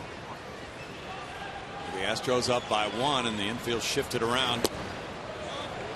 Cisnero delivers, and there's ball one. Cisnero last night worked 2/3 of an inning, allowing 1 hit, no runs. Dallas Keuchel absolutely fantastic this afternoon until the 7th, and then he does what he would tell you is something you can just never let happen. And it was just out of nowhere. He had been throwing strikes. Absolutely. Dead on the money throughout the afternoon. Now he has to rely on his bullpen and the defense, see if they can pull a little magic here in the 7th.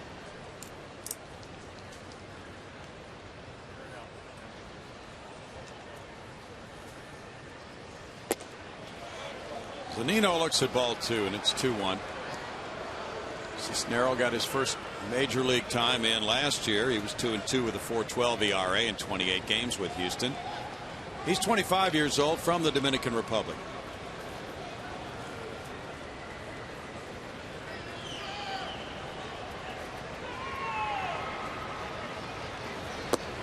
That's 3-1 now.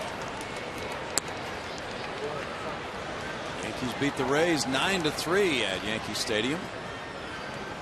Tanaka the winner. Masahiro now 4-0. He seems to not have any idea how to lose after going undefeated last year in Japan.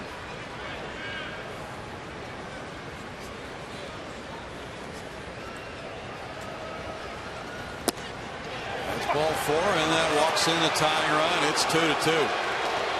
Zunino gets his 14th run batted in on the 4th consecutive walk of the inning.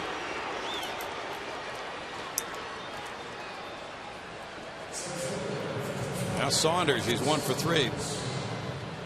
But Dallas Keuchel can only sit there and blame himself and wonder why. What happened here in the 7th?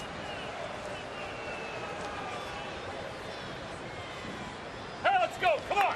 Come on, Sis. Now Cisnero, with Saunders looking out. You could hear the voice of pitching coach Brent Strom, and he just continues to implore all of his pitchers.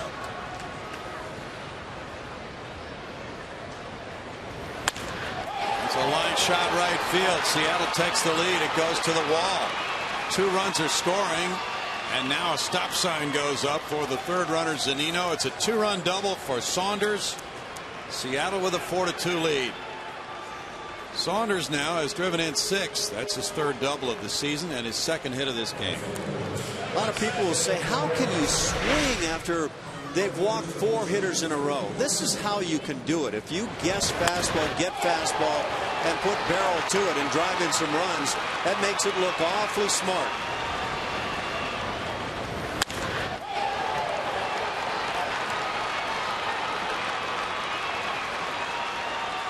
Yeah, that's not the mistake. The mistake is the 4 consecutive walks. Infielders move in with nobody out. Runners at 2nd and 3rd. Romero the batter. He's 1 for 3. A triple. Strike to Romero. Dallas Keuchel winds up with this pitching line. 6 innings, 4 hits, 4 runs, 3 walks, 3 strikeouts. That does not begin to describe the way he threw the ball today. Those 3 runners he left on all scored. He threw 91 pitches.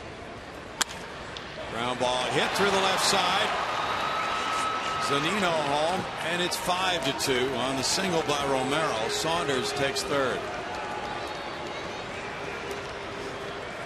Romero gets his 2nd RBI. He's 2 for 4 in this game. Now, what Seattle has done is put some hits together on the heels of the walks, and you just couldn't do it any better. And a tough pitch right there.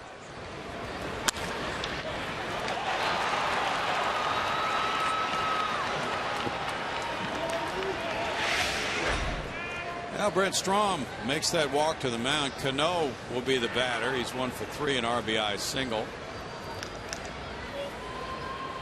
The Astros have had the lefty warming up, but he is not throwing at the moment.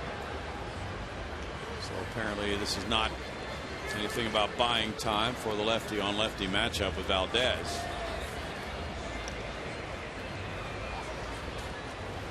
Long seventh inning for those guys on the Houston bench right now. Cisnero listening to Strom as he tries to pass along the words of advice that might get him out of this seventh inning, but there's still nobody out. Runners at first and third.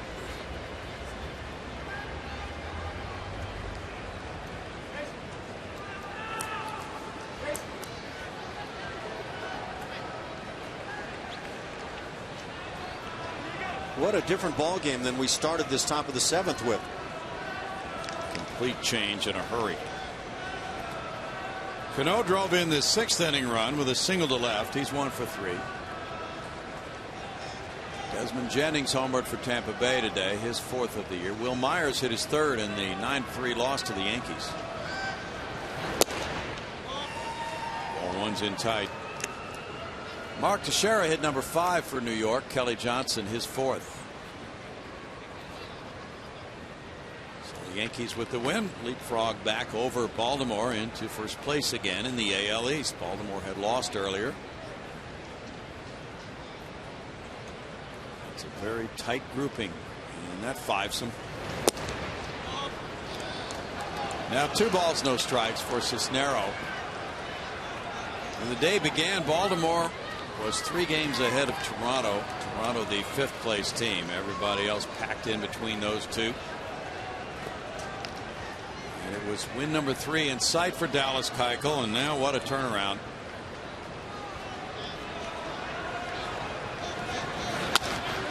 It's a shot into right field. That'll make it 6-2, an RBI single for Cano. And here's the throw to third, and it's an out. Alex Presley getting Romero at third base on a 9-5 play for out number 1. Cano earlier had driven in his 16th as the hit rolled into right field.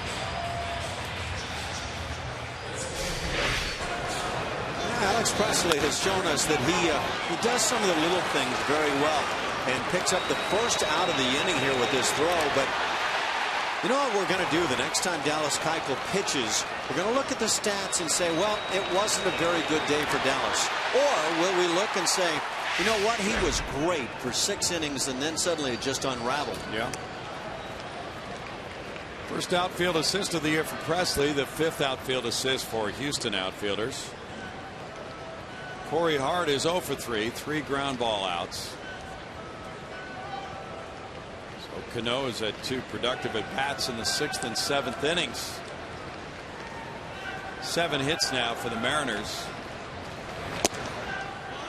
That's ball 1 upstairs.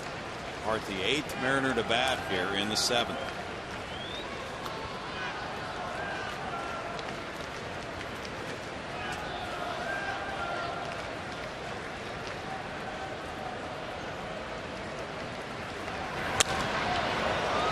In the air, and VR watches as the center fielder and left fielder come in for it. Marwin Gonzalez with the catch. 2 outs. Help thousands of kids in Houston's community by donating new or used baseball equipment at Minute Maid Park this Sunday. That's May 4th, tomorrow, when the Astros play the Seattle Mariners. For tickets, call 1-877-9-ASTROS or visit astros.com. Now Bo Porter's on his way. He's had the lefty up again, Valdez, the last few moments. Lefty hitting Kyle Seager due up next. Cano is running in from first base to the dugout during this stoppage. Mariners lead the Astros 6-2. We'll be right back.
And they now have a 6-2 lead.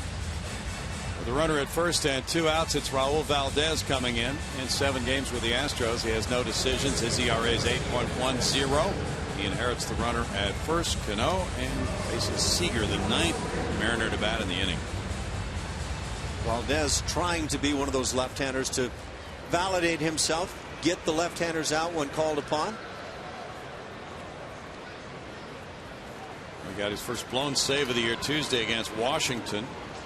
Facing the lefty hitting Adam LaRoche, he gave up an RBI double in the 8th inning, but the only batter he faced. Seager 0 for 3 in this game. Infield shifts around for him. That fly ball hits for left center field. That's got some starch behind it. Over the head of Marwin Gonzalez. That'll score 1 run. Here's a relay throw to the plate. Robinson Cano, as it gets by, Castro is able to score, and that makes it 7-2. Well, Cano scoring from first base on what will probably be a double by Seager, who takes third on the throw to the plate. Had him with a good throw. That's the second straight left-handed hitter Valdez has been summoned to get, and the second straight that has driven one to the gap in left center field. Maybe catchable for Marwin. You could see him just back off, flinch away from the ball at the last instant. And had this throw not caught Jason Castro on the short hop, the Astros had a good shot at picking up the final out of the inning at the plate. Yes, they did. Strong throw from Villar, but it skipped on Castro. It's ruled an RBI double, and an error on the Villar throw that got by Castro, allowing Seager to take third base. Now Smoke with a drive to left field. That's a majestic fly ball headed for the seats, and that's a 2-run homer. Smoke's 4th of the year, and it's a huge 7th inning for Seattle. Smoke now with 17 runs batted in, and Seattle has exploded here in the 7th.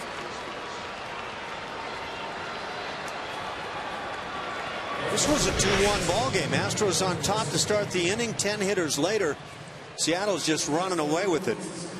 And Smoke is a very big, strong guy, but this is a mammoth clout. It's an 8-run inning, and it's 9-2. Gillespie's the batter.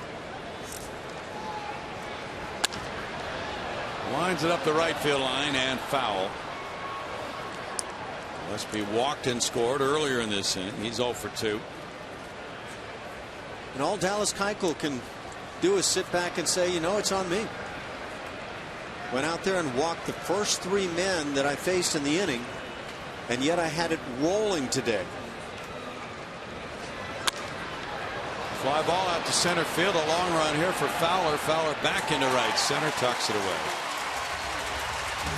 11 Mariners bat in the 7th inning. They score 8. They lead it 9-2.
Seventh inning at Minute Maid Park. Time now to check out our minor league report presented by your local Honda dealer. Tonight we look at some of the best strikeout to walk ratios in the Astros farm system.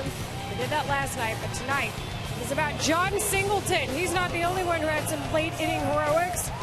He broke a tie game with his 10th home run of the season, and the Red Hawks bullpen turned in 6 scoreless innings in a 3-1 win over Omaha on Friday night. Singleton, guys, continues to improve. Nice to see him with those power numbers. He started working on it last year at the AAA level, and he seems to just be adding to his hitting repertoire. He has great numbers, thanks, Layla. And there are his strengths. Good power, strike zone knowledge. He's work on maturity and overswinging. We saw him overswinging in spring training, but his results have been really fantastic at AAA for Oklahoma City. In fact, with the 10 homers, he now is tied for the lead in homers among all minor leaguers. J.D. Martinez has 10. He was in AAA for Detroit before he got promoted to the Tigers. John Singleton strikes out a little better than 30% of the time. So, yeah, kind of in that same category that fits in with what the Astros do a bit. Now Mark Krause with Josh Fields working in the bullpen. Krause is 0 for 2, a strikeout and a double play ball. Iwakuma is in the zone with strike 1. Iwakuma gave up 2 in the 3rd inning, a single to Gonzalez, an RBI triple to VR, a sac fly to Altuve. And now with the backing of the 8-run top of the 7th inning, he can cruise for a while. 1 ball, 1 strike. He's only thrown 70 pitches.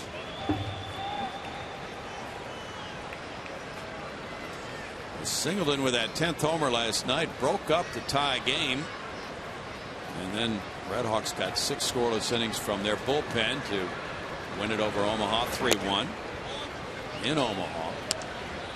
2 balls and a strike. A big home run to send the Red Hawks to a 16-13 record. They're now 11-6 on the road.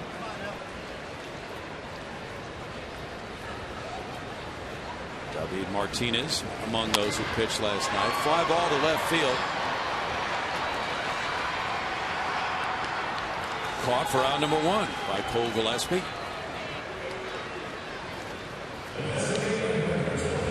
Josh Zide got his 4th save last night for Oklahoma City. Chris Carter lined to 3rd. Great catch by Seager and fly to left. Corpus Christi lost at Midland 8-6 in last night's game.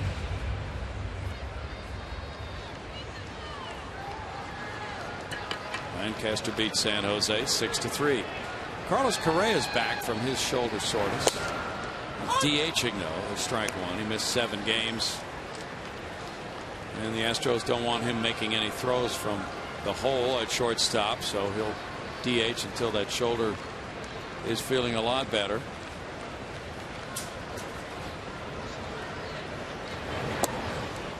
Breaking ball goes for a ball, and Carter has a 1-1 pitch coming up next, and that's really nice aspect of having the DH in the minor leagues. Correa can get his at bats without having to worry about aggravating that shoulder injury by playing in the field. It's a rocket to left field, headed for the seats if it's got enough on it, and Carter has a home run. Number 4. 9-3 ball game now on a line drive to the seats in the Crawford boxes. Got a breaking ball and got just enough to slip it out. It's 9 runs batted in for Chris Carter. Watch this breaking ball just kind of hang up out over the plate. And I wouldn't say Chris destroyed it, but he got enough.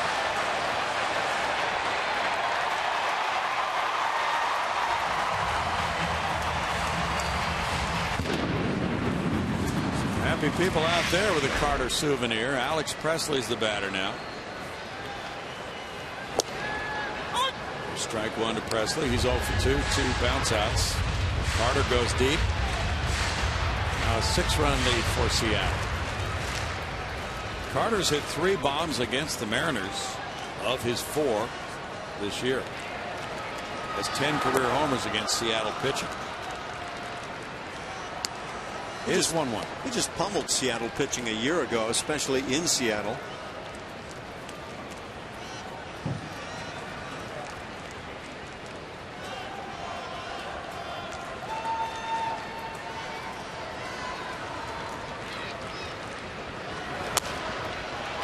Flipped in the air to left field and coming in for it for Gillespie. 2 down. Gonzalez will follow. Gonzalez is 2 for 2. Infield hit and a double to right center.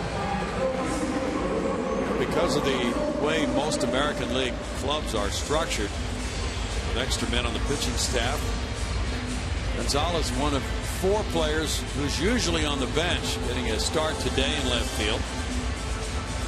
That's why Bo Porter wanted to make sure the way his club was set up that he had one player who can do what Marwin can do, and that's play just about anywhere with just the 4 bench players available.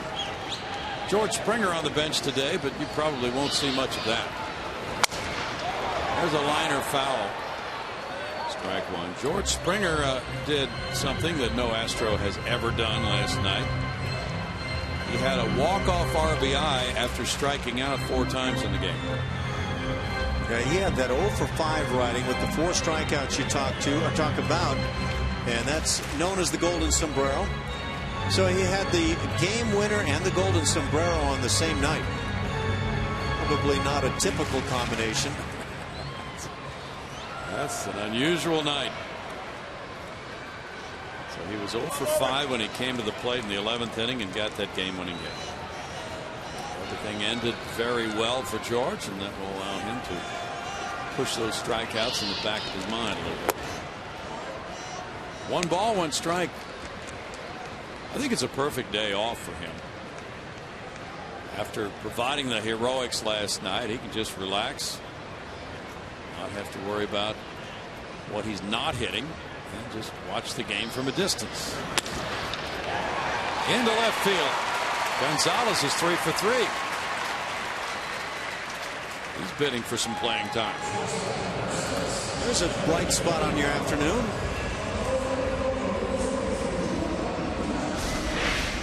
I don't know if you see in your crystal ball that Marwin Gonzalez is going to start playing every day, but it sure is nice to have a guy that comes in and plays occasionally and plays this well. Ties his career high for hits in a game, the 6th time he's had a 3-hit game. And it also hastens the exit of Iwakuma, who was in a position to be the winning pitcher, leading up 9-3 in the 7th. Back in a moment.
Innings of strong work, 6 hits, 3 runs allowed, 1 walk, 3 strikeouts. He has a runner on who could be charged to him, but that is a very nice return for the Mariners, and they could be getting Taijuan Walker back as well. He's going to be on a throwing program, currently in rehab for his shoulder, and he was their #1 prospect following last year's sensational arm for Taijuan Walker. He made his debut right here last year, Ash. And he was very impressive in doing so. Pretty remarkable for Iwakuma this afternoon.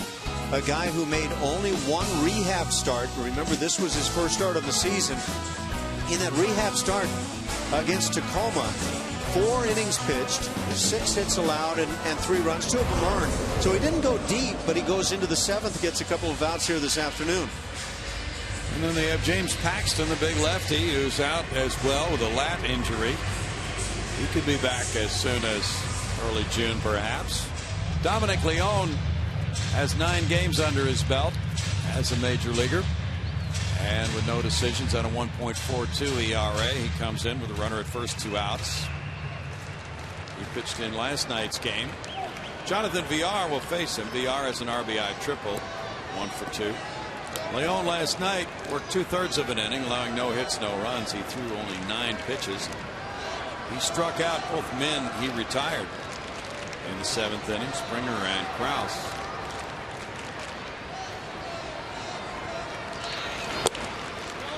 That's ball 1. The Seattle bullpen has the 4th lowest ERA of any American League bullpen, 3.35. Last night the Astros handed the Mariners bullpen its 8th loss of the year. That's the high in the American League. Fly ball left field. Way back, Cole Gillespie looking up, and that ball kicks back. It's a home run for Jonathan Villar. A 2-run homer for Villar. And the fireworks go off as the score rolls up to 9-5 now. Villar has a triple and a homer.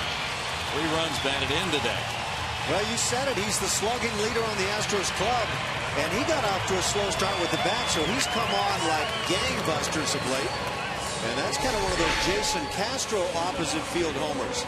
If he starts developing this kind of power from the left side of the plate, watch out. Yeah, just placing it inside that yellow rail. Location, location. And now Villar with 3 runs batted in has 12 for the season. He has 4 home runs. Jose Altuve takes that one. Ball 1. So Iwakuma in his 6 2/3 innings allows 6 hits, 4 runs, walking 1 and fanning 3. Altuve takes that one high from Leone. It's 2 balls, no strikes.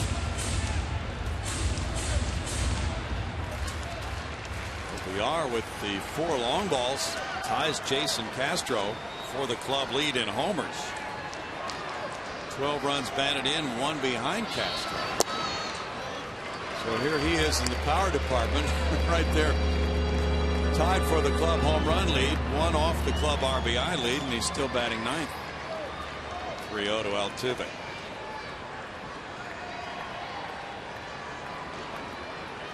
I thought Bela Lugosi was going to walk in here at one point there a moment ago. 3-1.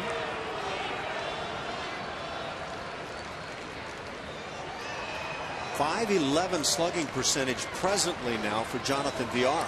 That's impressive. Easily the best on the club. Strike makes it 3-2 now. See that outside corner might have expanded a bit there. It's an area where we have not seen strikes called throughout the day. Jose just kind of deals with it. That's ball 4. He takes his 11th walk of the year. Well, the Astros and Seattle slugging away in the late innings of this one. It's 9-5 Mariners. It's game 2 of the Astros-Mariners weekend series. The Astros had a 2-0 lead. Seattle got 1 in the 6th. Erupted for 8 in the top of the 7th. Bill Brown, Alan Ashby, Leila Rahimi with you this weekend. And now the Astros have answered with 3 in their half of the 7th inning. They have Dexter Fowler batting with 2 outs. Fowler's 0 for 3. And the weekend wrap-up will be at 1:10 tomorrow for the 3 of us. But we'll be joined by members of the traveling party tomorrow. That does not include you, right? It does not, but Julia will be back. And Jeff Blum will be back to make the trip to Detroit. Back at full strength. People coming off the DL. It's a period of the year where we should be getting stronger.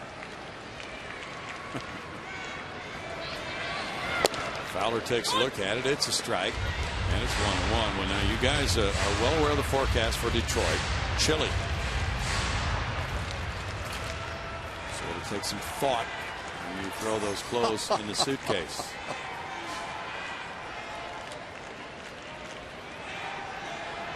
As opposed to all those mindless trips. Foul ball, 1-2. Well, when it's 90 degrees, yes, it's easy it's to true. pack, Yeah. right? Yeah. Get your sport coat and all your ties or multiple sport coats and keep loading up. Tank top and you're all set. Yeah, now that sounds good. You guys going to have a tank top and flip-flop road trip? It's coming up. I think we've got it on the schedule. I don't recall which one it is. 2 balls, 2 strikes.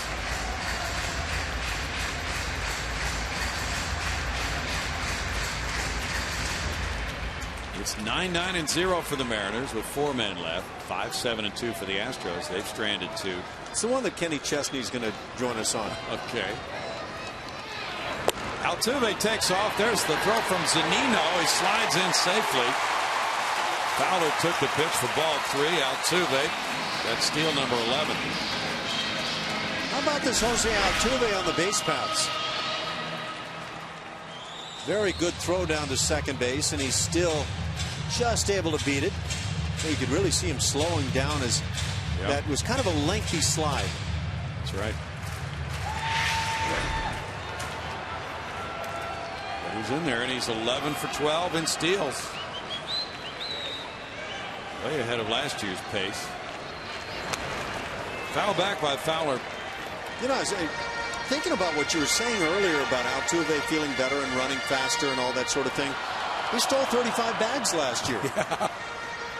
It's not like he was some kind of slow-footed. No. Yeah, he's a good base runner.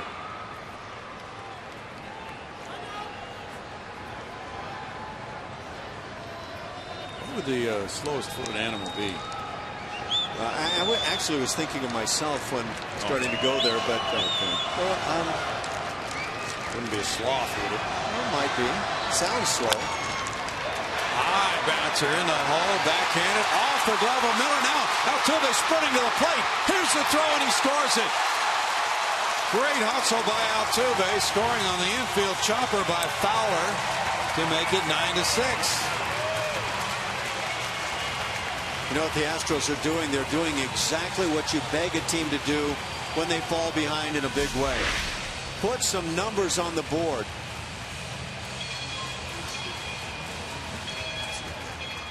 Kind of an intriguing call being forced on the scorekeeper here, because that's a tough play at shortstop. Very tough play, and it's an E6 on the back end of the single. That's right. Hit and an error, and the throw comes in as Altuve scores on the error, so no RBI for Fowler. It was a difficult pickup for Miller on that backhand side because the ball was in the air so long it came up with a lot of spin on it, and he just couldn't hold it. So now it's 9-6, and we'll be right back.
bottom of the 7th, and it is now time for you to tweet your photo using hashtag CSNHFanPhoto for a chance to have it shown in an upcoming game telecast. It's the CSN Houston Fan Photo brought to you by AT&T. Guys, we have some breaking news. California Chrome wins the Kentucky Derby. That was the favorite. Did you have a horse in the race, Layla? I did not.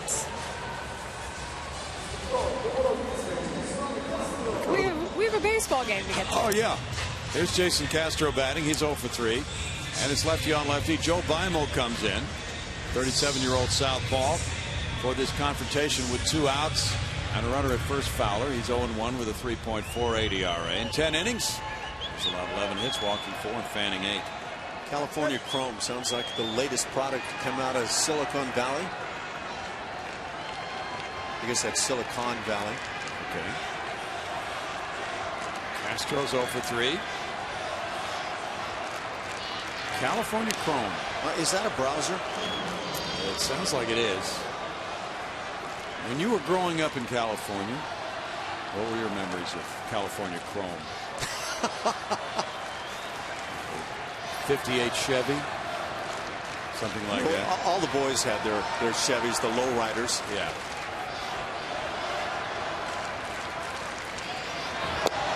Castro takes it. It's called strike 1.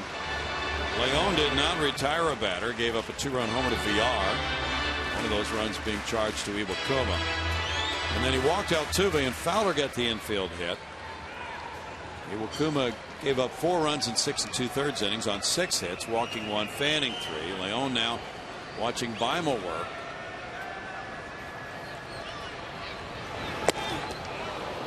Castro with an 0-2 count now.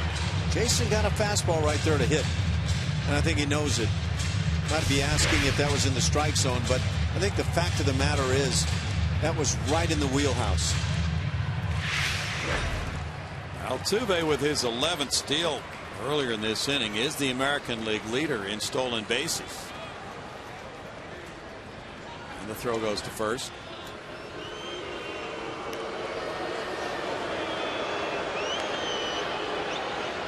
Beimel pitched a AAA Gwinnett in the Atlanta system last year. He had Tommy John surgery in 2012. He's been around the horn from Pittsburgh to Minnesota to Tampa Bay to Los Angeles to Washington to Colorado and back to Pittsburgh. All without an itinerary. Pretty good for an 18th round draft choice in '98. That's who that sort of scenario happens to. The guy that didn't come in as a number 1, and yet a lot of teams say, you know what, this guy could help us out a little bit. He faced one man last night, Castro, and struck him out. Runner going, the pitch is high. There's the throw right on the money to Miller for the tag on Fowler. That ends the Astros' 7th inning. They come up with an inning in which they score 4 runs, though, to trail 9-6.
Houston. The Astros version of the Cinderella Man returns to the mound Sunday afternoon. They close out the homestand against the Mariners. Pre-game live starts at 12:30. Game coverage begins at 1, only on Comcast Sportsnet.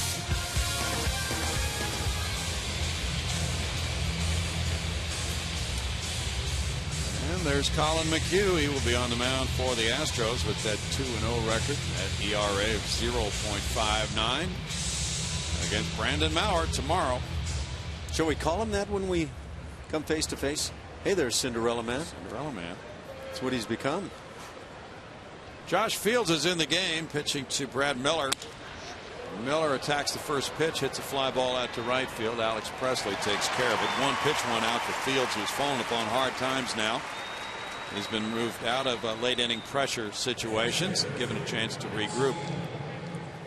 He's lost each of his last 3 relief outings. One of those in Seattle on the 3-run homer by Kyle Seager in the 9th inning. Then he lost the Oakland game here. He came in to a 5-5 tie in the 9th, so his ERA is blown up to 9.58. He's given up 9 earned runs in those last 3 games, totaling 1 1/3 innings, so that'll blow up anybody's ERA. And now it's Zunino batting. Strike to Zunino. He drew a bases loaded walk in the 7th. He's 0 for 2. Rome Williams is up in the Astros bullpen. So if Fields starts to succeed in this role, does he then validate the ability to go back into the 9th inning type of role, or does everybody say, well, he's much more comfortable not pitching in that role and he's more successful elsewhere? I think it's a juggling act right now. It is a juggling act. That's right. Try to find roles for people where they can succeed. 2-1, and if the guys who are currently getting those late inning opportunities, and that would be Chad Qualls and Anthony Bass as far as closing goes, and then the lefties can be mixed in, the 2 lefty relievers. See how it sets up, see how they do. And you work backwards. You know, we were talking the other day about timing of the way things come up, and for me that's really the larger issue. When you got the chance to close some games, were you in a slot where you just weren't feeling good?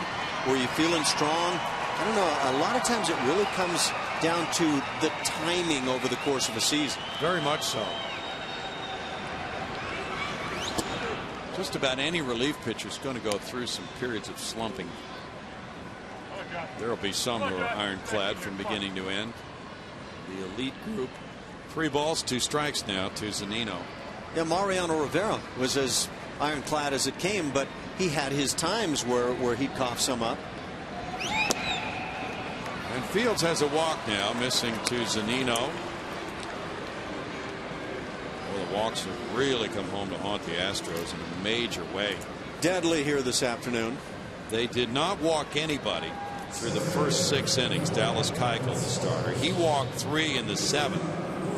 And then Cisnero came in and walked the first man he faced. All 4 of those have scored who walked, and now the 5th walk brings up Saunders. Saunders is 2 for 4. He drove in 2.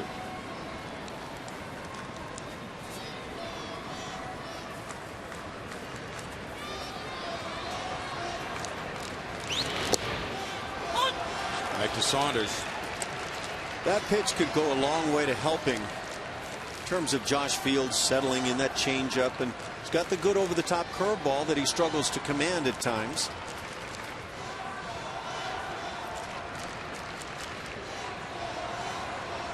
Josh is 28 years old. He's from Hull, Georgia. Pitch in tight. 1-1. He was the closer at the University of Georgia. Last year he had 5 saves and 6 save opportunities. At the end of the year it looked as if he was taking over as the Astros closer maybe for 2014, and then he got a save in game 2 of the season here against the Yankees. 3-1 win with a hitless inning. So it seemed that he was going to be the guy, at least short term. Saved another game in Seattle. And then the next day, which was his 3rd straight day of pitching, he gave up that 3-run homer to Seager. And that began the string of 3 straight horrendous outings for him. Stuff-wise, at times he seems to be the logical candidate.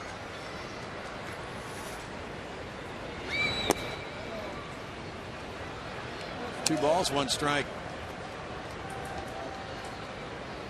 Stuff-wise, Trevor Hoffman may have never seemed to be that logical candidate, and yet he had such a great changeup that he just dominated hitters. Yeah. Doug Jones with Houston in '92 was that same way. Great changeup. Fly ball out to center field. Fowler. 2 outs. The Astros all-time closer Dave Smith lived on what really was a straight changeup. He threw it with a splitter grip, but his changeup, and that was the key pitch. 2 down, and now it's Stephen Romero. Romero is 2 for 4 with an RBI. On this date in '92, Steve Finley hit a homer in the 8th, and the Astros beat the Pirates 1-0. On a combined 4-hitter, Al Osuna was the winner in relief, and Doug Jones got the save in '92. And Osuna had been the closer for much of the '91 season. It's ball 1 to Romero. That club in '92 was vastly improved over the '91 version, which lost 97 games. And those guys in the bullpen were a big part of it. The Astros really had earmarked the bullpen for particular improvement over the winter with the acquisitions they made through free agency for Bo Porter's club. But a couple of those guys are down right now. Jesse Crane in Florida rehabbing, and he's now on the 60-day disabled list. Matt Albers here at the ballpark today, trying to work his way back from some shoulder problems. And he's about a week away from being eligible to return from the 15-day disabled list.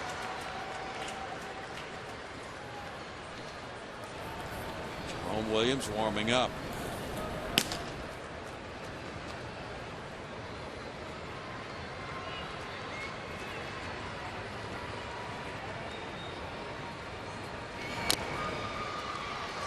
Two balls, 2 strikes.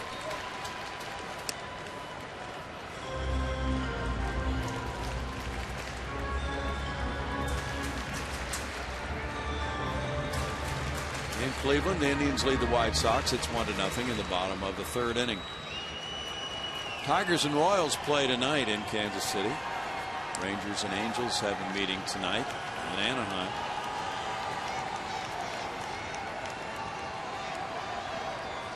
Cubs beat the Cardinals today 3-0.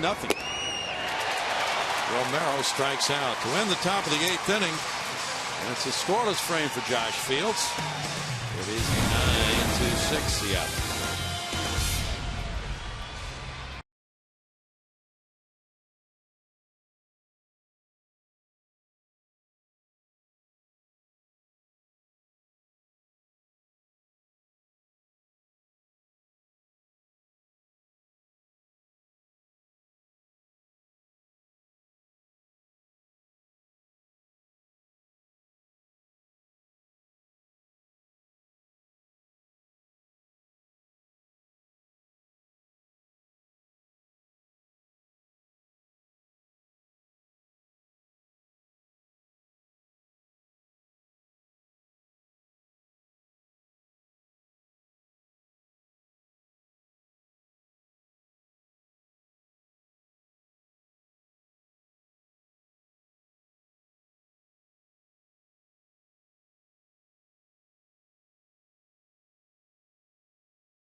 Is coming. We promised it earlier in the game. Here it is. It's Miller time, brought to you by Miller Lite. We've had a whole lot happening here in the explosive 7th inning. The game wasn't pitcher's duel for a while.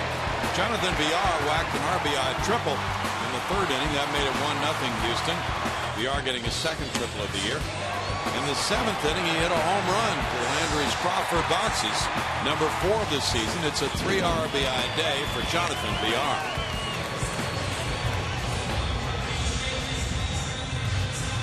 Turning into the slugger on this team. And now hoping the Astros can do a little more slugging, trailing by 3. Jason Castro was at the plate when Fowler was thrown out trying to steal to end the 7th inning. He's 0 for 3.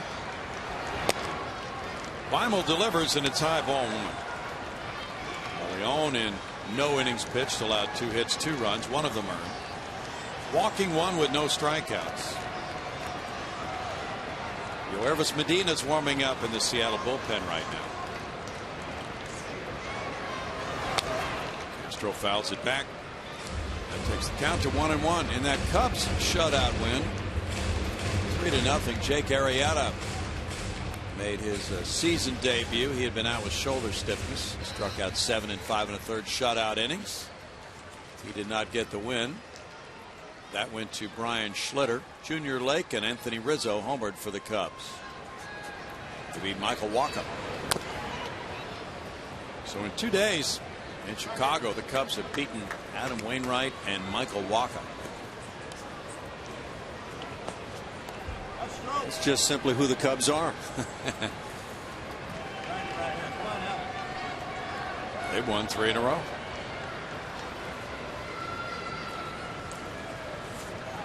That Milwaukee team continues to look strong at 21-9 in the NL Central, leading the Cardinals by 6.5.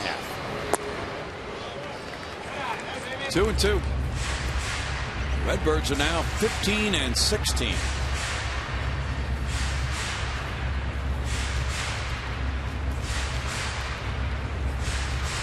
Well, they're just simply a team that doesn't hit with runners in scoring position. Go figure that after .330 last year. Dominguez on deck. It's ball 3, 3-2. It's really odd the way this has worked out. Weimel, we would have thought would have been coming in to face one batter. Well, Castro was at the plate with a 0-2 count. Fowler was thrown out trying to steal. So he's facing the same batter, but he was credited with getting an out on the caught stealing, and he'll probably leave with Dominguez coming up next.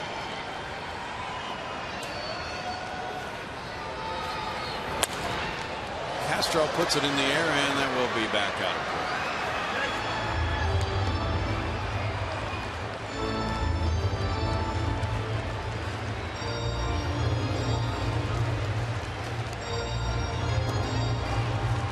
Charlie Furbush, the other left-hander in the Seattle bullpen. Fernando Rodney is the closer. He has 6 saves to rank among the leaders in the American League. Medina out there now has had plenty of time to get loose. Grounded to first. Smoke takes care of it. 1 out. And that will be it for Weimel.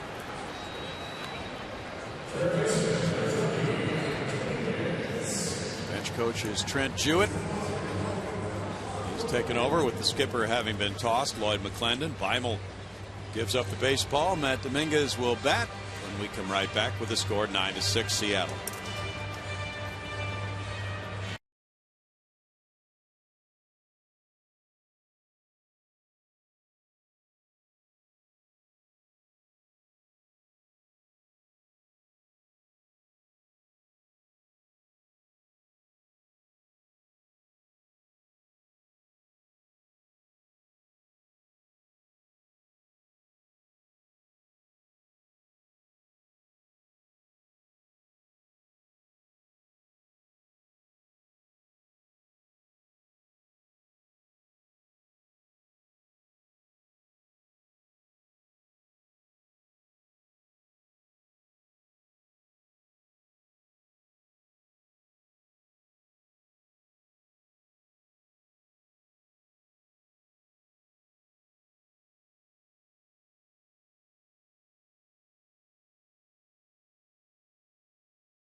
the bottom of the 8th. The bullpen was so good last night, and Tony Sipp was so good in his Astros debut, which brought upon our Twitter question, how much will the Sipp signing help the Astros bullpen? You guys came through in force. Go Rock to 7 tweeted, I like it. The more options, versatility we get out of this pen, the better, particularly late in games. How a young Sir Squatch. He tweets, he'll help with leadership by how he sounded in his interview after the game. A leader the guys need who is desperate to win. Thank you very much for tweeting me at HoChen CSN. Brownie, over to you. Thanks, Howard.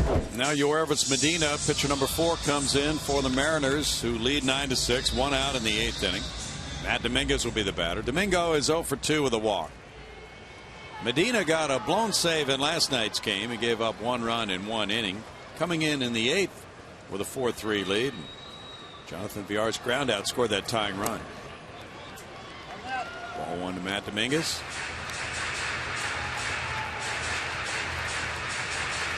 Matt got a single last night off Medina to left center field. He's 1-1 with a 3.38 ERA. He's walked 8 in 13 out of third innings.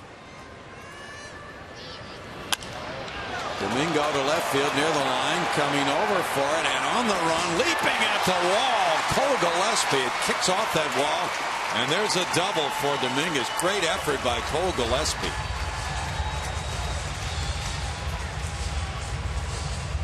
Double number 5 for Matt Dominguez. Yeah, Matt sees the right-hander. It doesn't matter. The right-hander leaves one up and in where he can turn on it. And got by no means all of it, but able to get it to the wall. That would have been a terrific catch. He couldn't hold it when he banged into the wall. Now Mark Krause. Krause is 0 for 3 tonight. That was hit number 9 for the Astros, matching the Mariners total for the game. And outside ball 1. Medina had a good 8th inning with a 4-2 lead at New York Yankee Stadium 2 nights ago. Had a 1-2-3 frame, retiring Jeter, Beltran, and Soriano in that 4-2 Seattle win. Little roller out to the pitcher. Medina throws to first and gets him. Dominguez to third, 2 outs.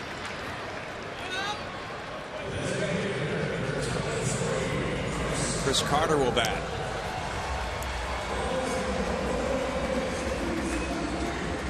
Yeah, you got to keep tacking on some runs to make this a close affair for the 9th inning. Carter homered in the 7th. He's 1 for 3 today. He ripped a line drive, and Kyle Seager made a great diving catch on it to the backhand side. 52 career long balls, 10 against Seattle for Carter.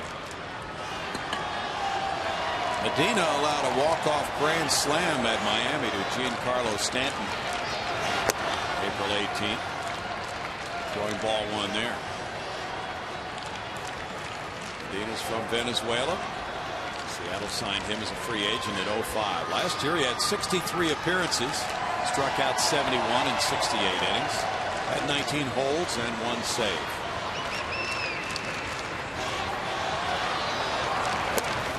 Way outside, Zunino was able to stop it, and it's 2 balls, no strikes.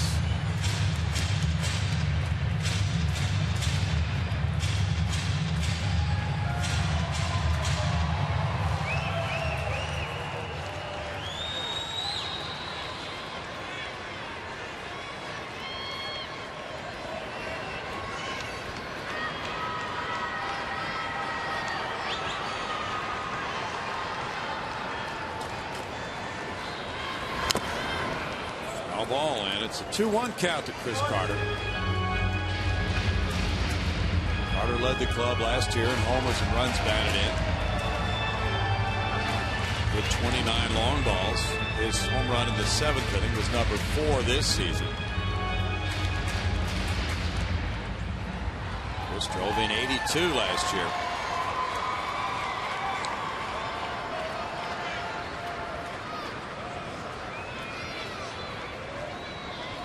Presley's on deck. 2-2.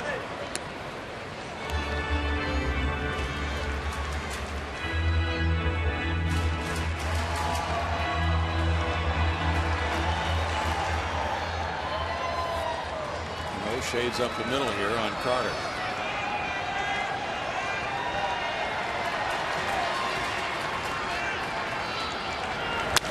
Carter hits a fly ball to center field. Saunders back. Saunders up on Towles Hill. That's up against the wall. 1 run home. Carter hits for third.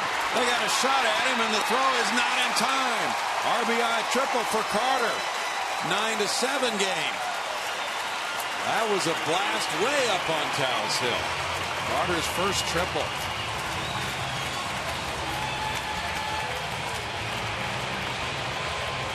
Chris Carter doing some damage here at Minute Maid Park, something he wasn't able to do a year ago. And is he finding a way out of the trough that he had dug for himself? No, that's a bolt. He's got so much power. And there's that constant hope that he can find that stroke.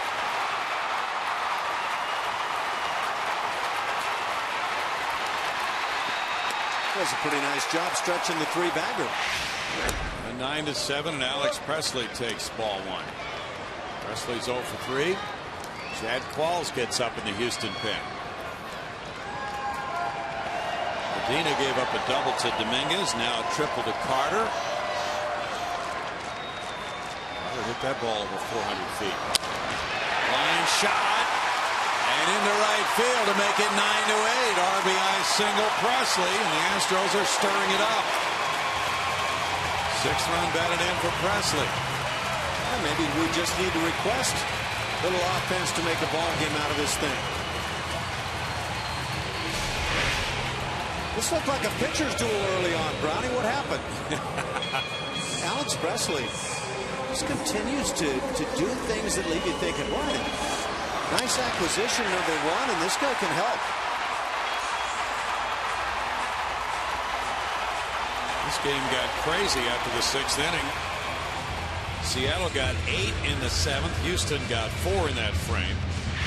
Now the Astros come back with 2 in the 8th to pull it within 1, and there's a meeting at the mound. And Marwin Gonzalez, who's 3 for 3, will be the batter. Waits the pitching coach visiting Medina. Yeah, I think over the first 6 innings, I had the feeling, this is going to be one of those one-run ball games. Very well pitched. Well, it didn't work out the latter part of that, but it just might be the one-run game.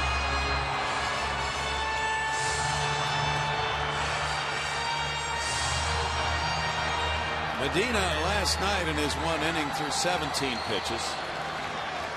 Gonzalez with an infield hit, a double to right center, a single to left. That comes around for the 4th time. Seager off the line even with a base at 3rd. And the throw goes over the 1st. VR is on deck. Well, the Astros are really backloaded in terms of their lineup on production today. Number 6 hitter Carter has a homer and an RBI triple. Presley batting 7th, an RBI single. Gonzalez, the number 8 hitter, 3 for 3.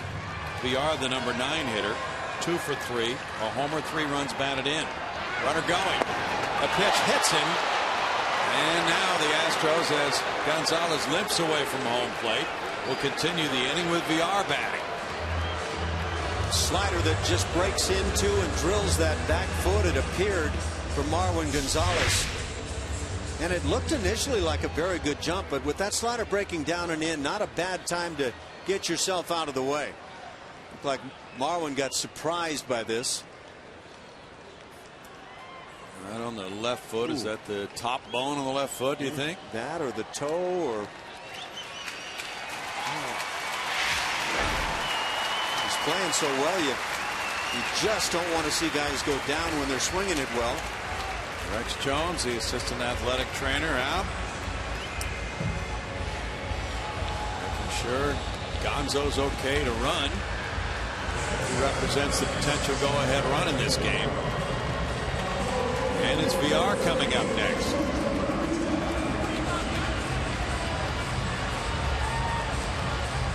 VR triple to right center in the 3rd. Driving in a run. He hit the 2-run homer in the 7th. Just to the edge of the Landry's Crawford boxes. And left center field.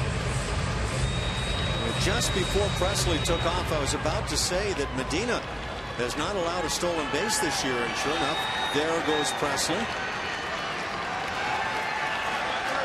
11 hits for the Astros to 9 for the Mariners. That's foul ball, strike one. Quick save by Bob Davidson.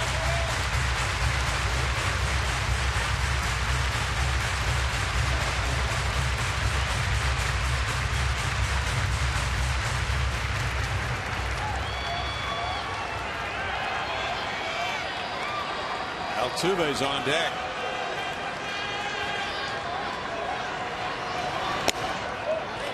It's 1-1 to VR.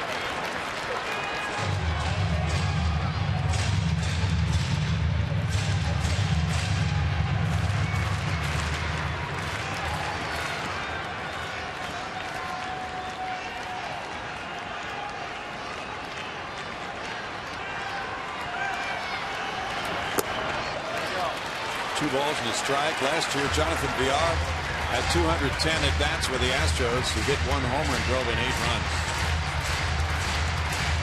And now he has 4 homers, 12 runs batted in. And he's had 90 at-bats.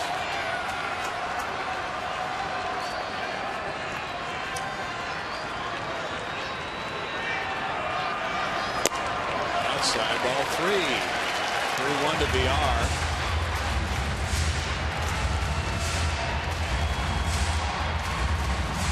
Astros are yet to have anybody hit a pair of dingers in a game this year. Always good for breaking up the stats. Whoa, we're gonna have some noise if that happens here.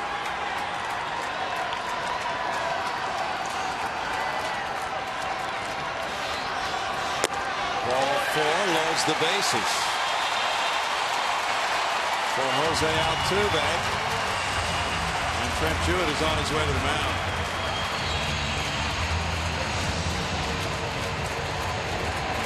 Rodney, the closer, and it is the 8th inning, but with 2 outs. Looks like a 4-out save for Fernando Rodney. If things work well for the Mariners, they lead it 9-8. We'll be right back.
Park in Houston, Texas, and the Astros have come firing back here in the 8th inning. Bo Porter is in this situation. Bases loaded, 2 outs.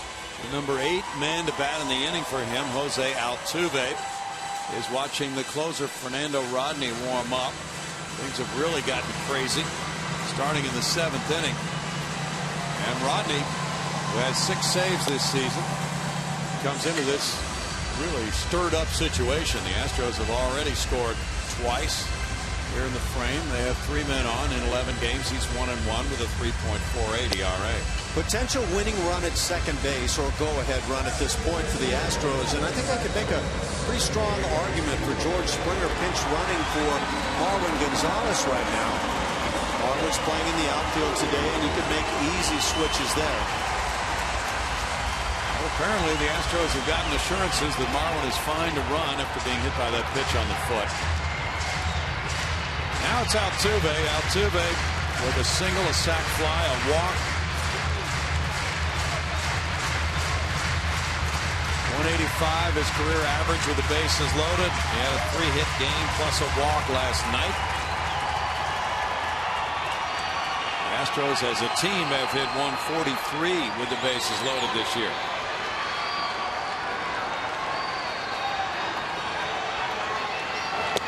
Rodney delivers, and it's ball 1. The Astros team batting average with runners in scoring position and 2 outs this year. 130 coming into this game. Yeah, that has not fallen into the strength category. Jonathan Villar, though, altered that a little bit with his 2-out, 2-run homer in the second. We've had more 2-out production in this inning with the Carter triple and the Presley single. So just in this one game, they've come alive in one of their weakest areas of the year. 1 ball, 1 strike. Fernando Rodney, 37 years old, signed as a free agent in February with the Seattle club, a 2-year deal for $14 million. He has 178 career saves, 6 for 7 this year. Broken bat roller goes to Pat Listach. And it's 1-2. Los Astros, a pretty good offensive club.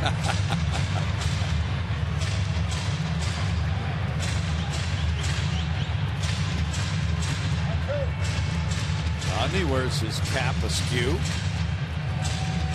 He's been asked about it. That's his signature look. Says it sometimes confuses the hitter when it's turned. I feel like it goes against uniform policy. But he says the hitter looks for your eyes. Most trying to hit the baseball.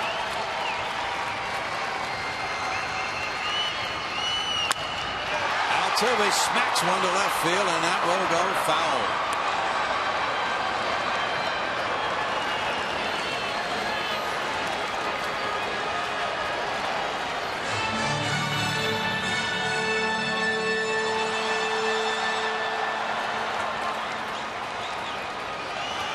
Major league seasons for Fernando Rodney prior to this year with the Tigers, the Angels, the Rays. A lot of late inning pressure situations.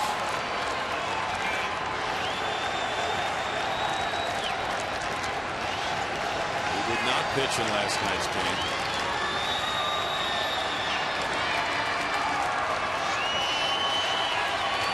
Rodney got a win against the Astros in Seattle, April 23rd. With a scoreless inning. They meet at the mound.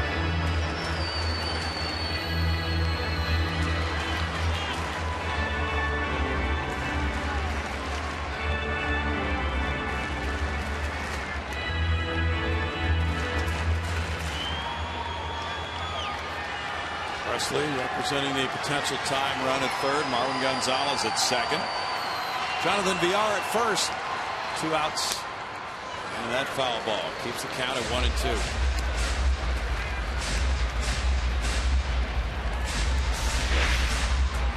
Fastball just runs up and in, and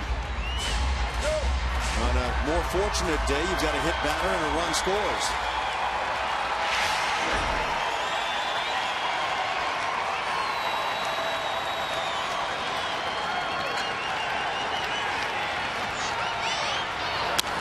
Altuve, it's it in the air, and there's Cano going out into right. He's called off. Stephan with the catch, and after 8 now, it's 9-8. Seattle.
Sportsnet is presented by AT&T, mobilizing your world.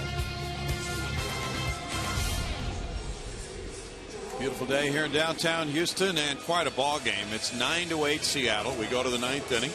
Jerome Williams comes out of the Houston bullpen. He'll be pitcher number 5 for Bo Porter. Josh Fields worked the 8th. In 1 inning, he allowed no hits, no runs, had a walk and a strikeout. Williams is 1-1. His ERA is 6.75 in 16 innings of work.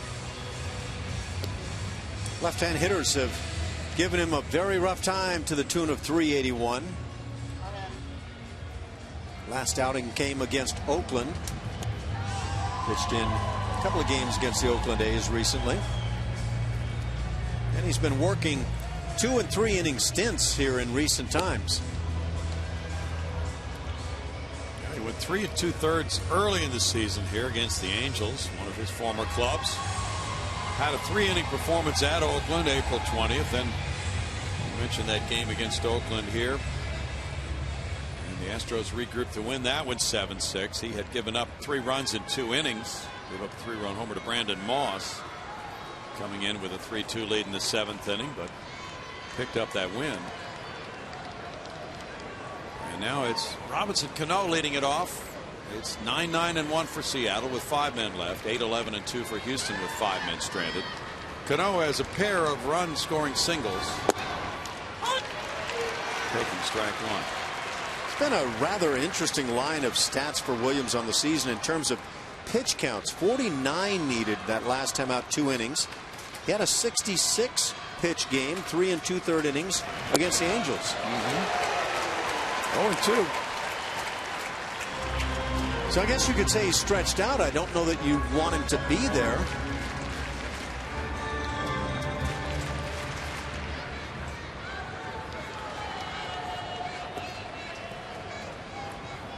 Not your flamethrower in the 9th inning. Different style. Guy who started quite a bit in his career. It's crank foul. Jerome's 32 years old now. Grew up in Hawaii. The Giants were the first team to make a move for him. And he joined them in '99 as a sandwich draft choice. Probably could afford more than a few sandwiches with the money he got signing with the Giants. Struck him out looking. Yeah. Nice running fastball. I don't think Robinson agrees that it was a strike, but see how much it came back. Yes, it did. James Hoy rang it up. Strikeout number 5 for Astros pitching today. Corey Hart is 0 for 4. Jerome Williams was pitching in Hawaii in high school. Scouts started to show up with radar guns. One hopper. VR. 2 down. He had never heard of a radar gun before.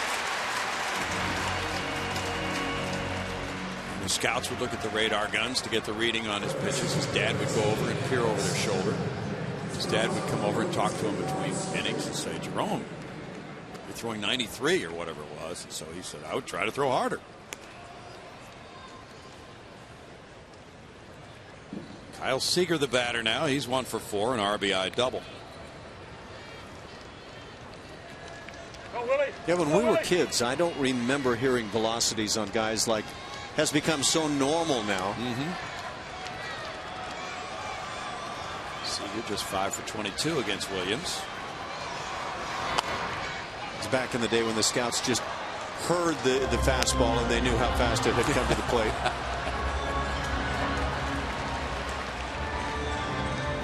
There's a sound. Yes, there is.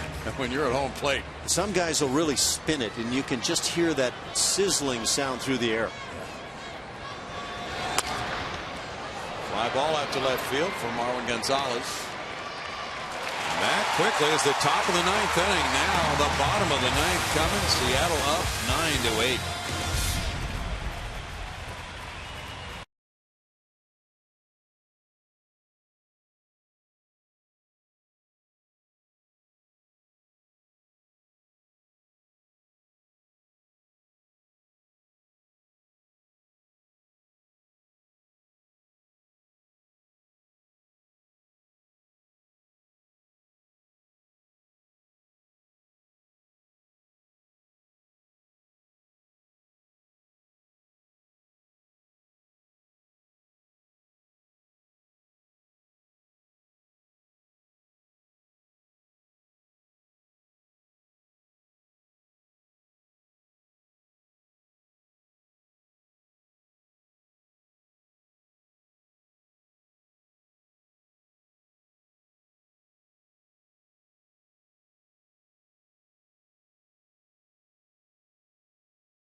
So it's rally time, and it's also time to vote for your player of the game. There's still time to do that right now at our in-game live at csnhouston.com. Jonathan VR is leading the voting, but as you can see, so many different Astros getting some votes. Your choice, the winning choice, is revealed on TV during Astros postgame live. So go on csnhouston.com, in-game live. Guys? Howard, there's been plenty of rally time on the ballgame in the 7th inning with the Astros down 9-2. Chris Carter launched one. It appeared to be semi-meaningless at the time, but 9-3, the Astros were trailing. Then they picked up a big swing, a 2-run job later in that inning by Jonathan Villar. It just snuck out, and suddenly it's 9-5, and you start thinking, well, do they have a chance to creep back in? In the 8th inning, it was Matt Dominguez hitting one off the wall in left field. He had a double. That his 5th of the year. That brought up Chris Carter again, who slams a triple, a 3-bagger to center field way up on Taos Hill. And another run is produced. It's now 9-7 at this point. And suddenly you're at 9-8 as Carter eventually scores on a base hit by Presley in a 1-run game. Dexter Fowler leading off the home 9th inning takes ball 1 from Fernando Rodney. He's 1 for 4. The Astros have not scored a 9th inning run this season.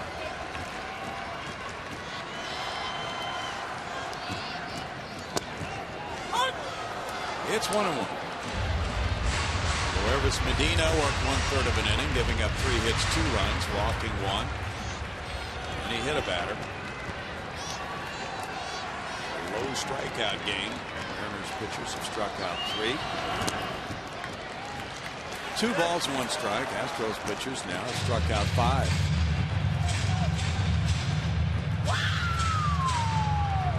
It's up to Fernando Rodney. The Mariners' record when they lead after 8 innings is 11-1. He has the 1 blown save. That was at Texas, and he also drew the loss in that game April 15th. They gave up 2 unearned runs. Goes to 2-2 in the count with Castro on deck. Dominguez due up 3rd.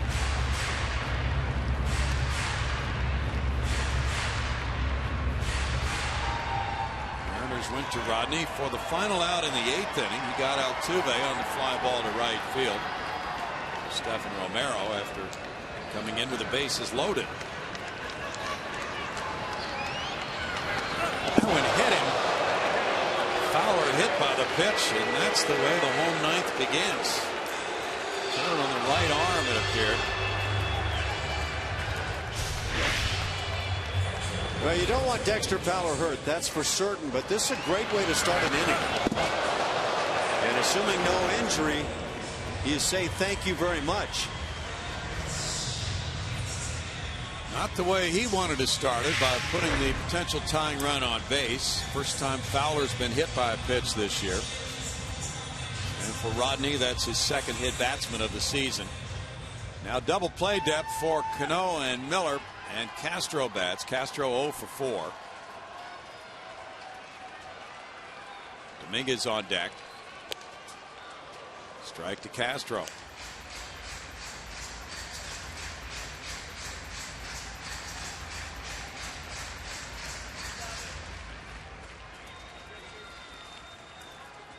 Astros, of course, have not seen a whole lot of Fernando Rodney.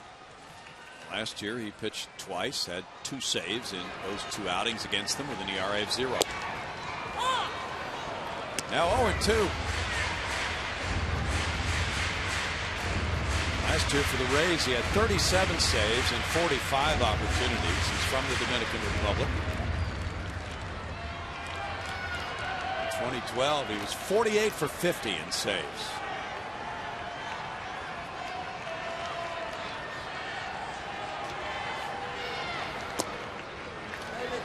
1-2 to Castro.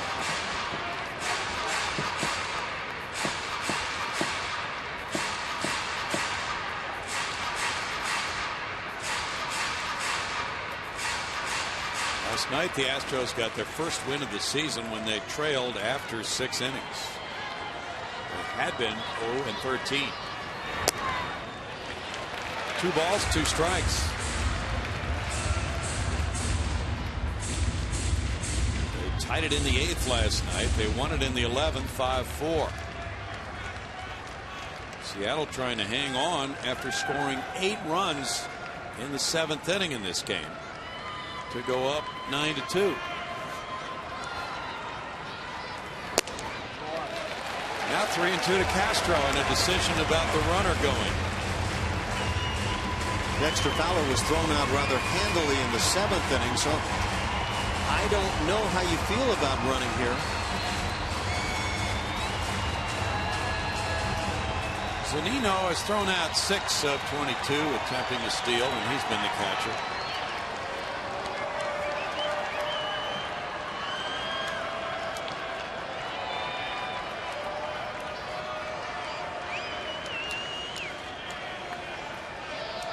Fowler's not going, and that's a strikeout. 1 out. Boy, you don't count on that 3-2 change or splitter, but that's exactly what was thrown to Jason Castro.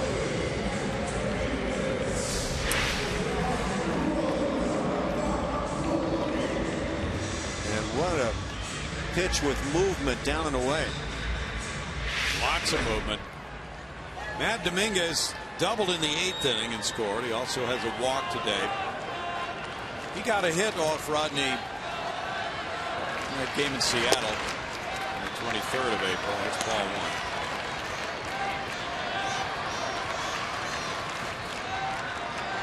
That's his only career at bat against Fernando.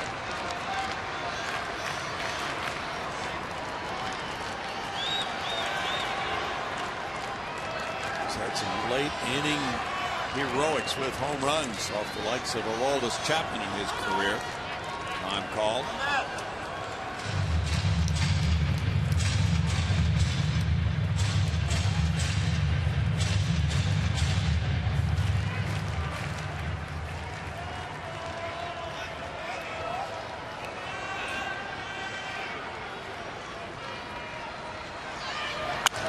Line shot over third, foul though.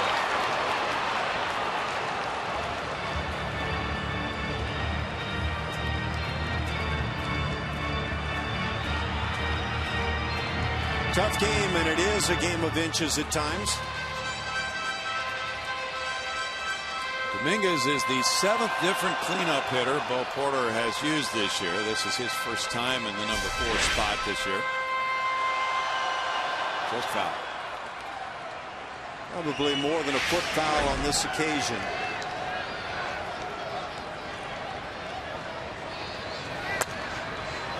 Foul back. And it's 1-2. George Springer has been the cleanup man in 13 games. That's tops for any Astro this year. Jose Altuve's been the cleanup man 10 times. Now 1-2.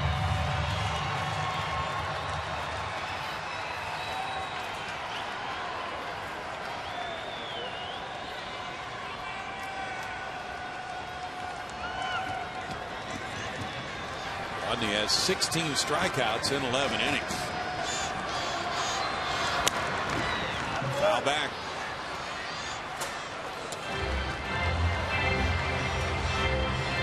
The Astros 3-1 against the Mariners this season. Last year in the season series, Seattle won it 10-9. George Springer's been accustomed to being the big man everywhere he's played, and suddenly you get to the big leagues and find it not quite so easy. Krause on deck.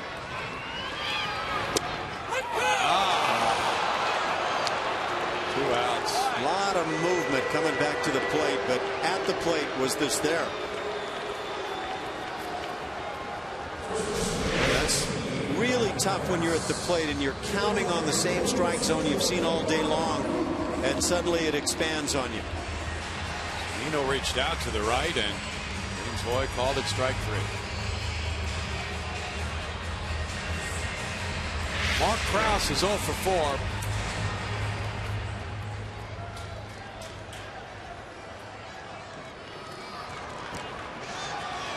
Mariners on a 9-game road trip. They'll go on to Oakland for 4 after the finale here tomorrow. Ball 1 to Krause.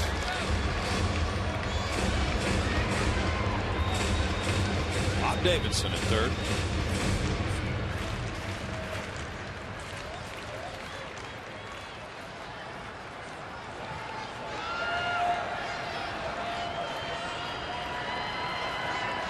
If Dexter feels like he can get that jump where he's assured of the stolen base, boy, it's a good time to run. A little bit easier to run, usually with a left-handed batter at the plate. 2-0. You got Fernando Rodney bearing down on the hitter, no question. And if you just can time one out, turn a situation where a single can tie the game.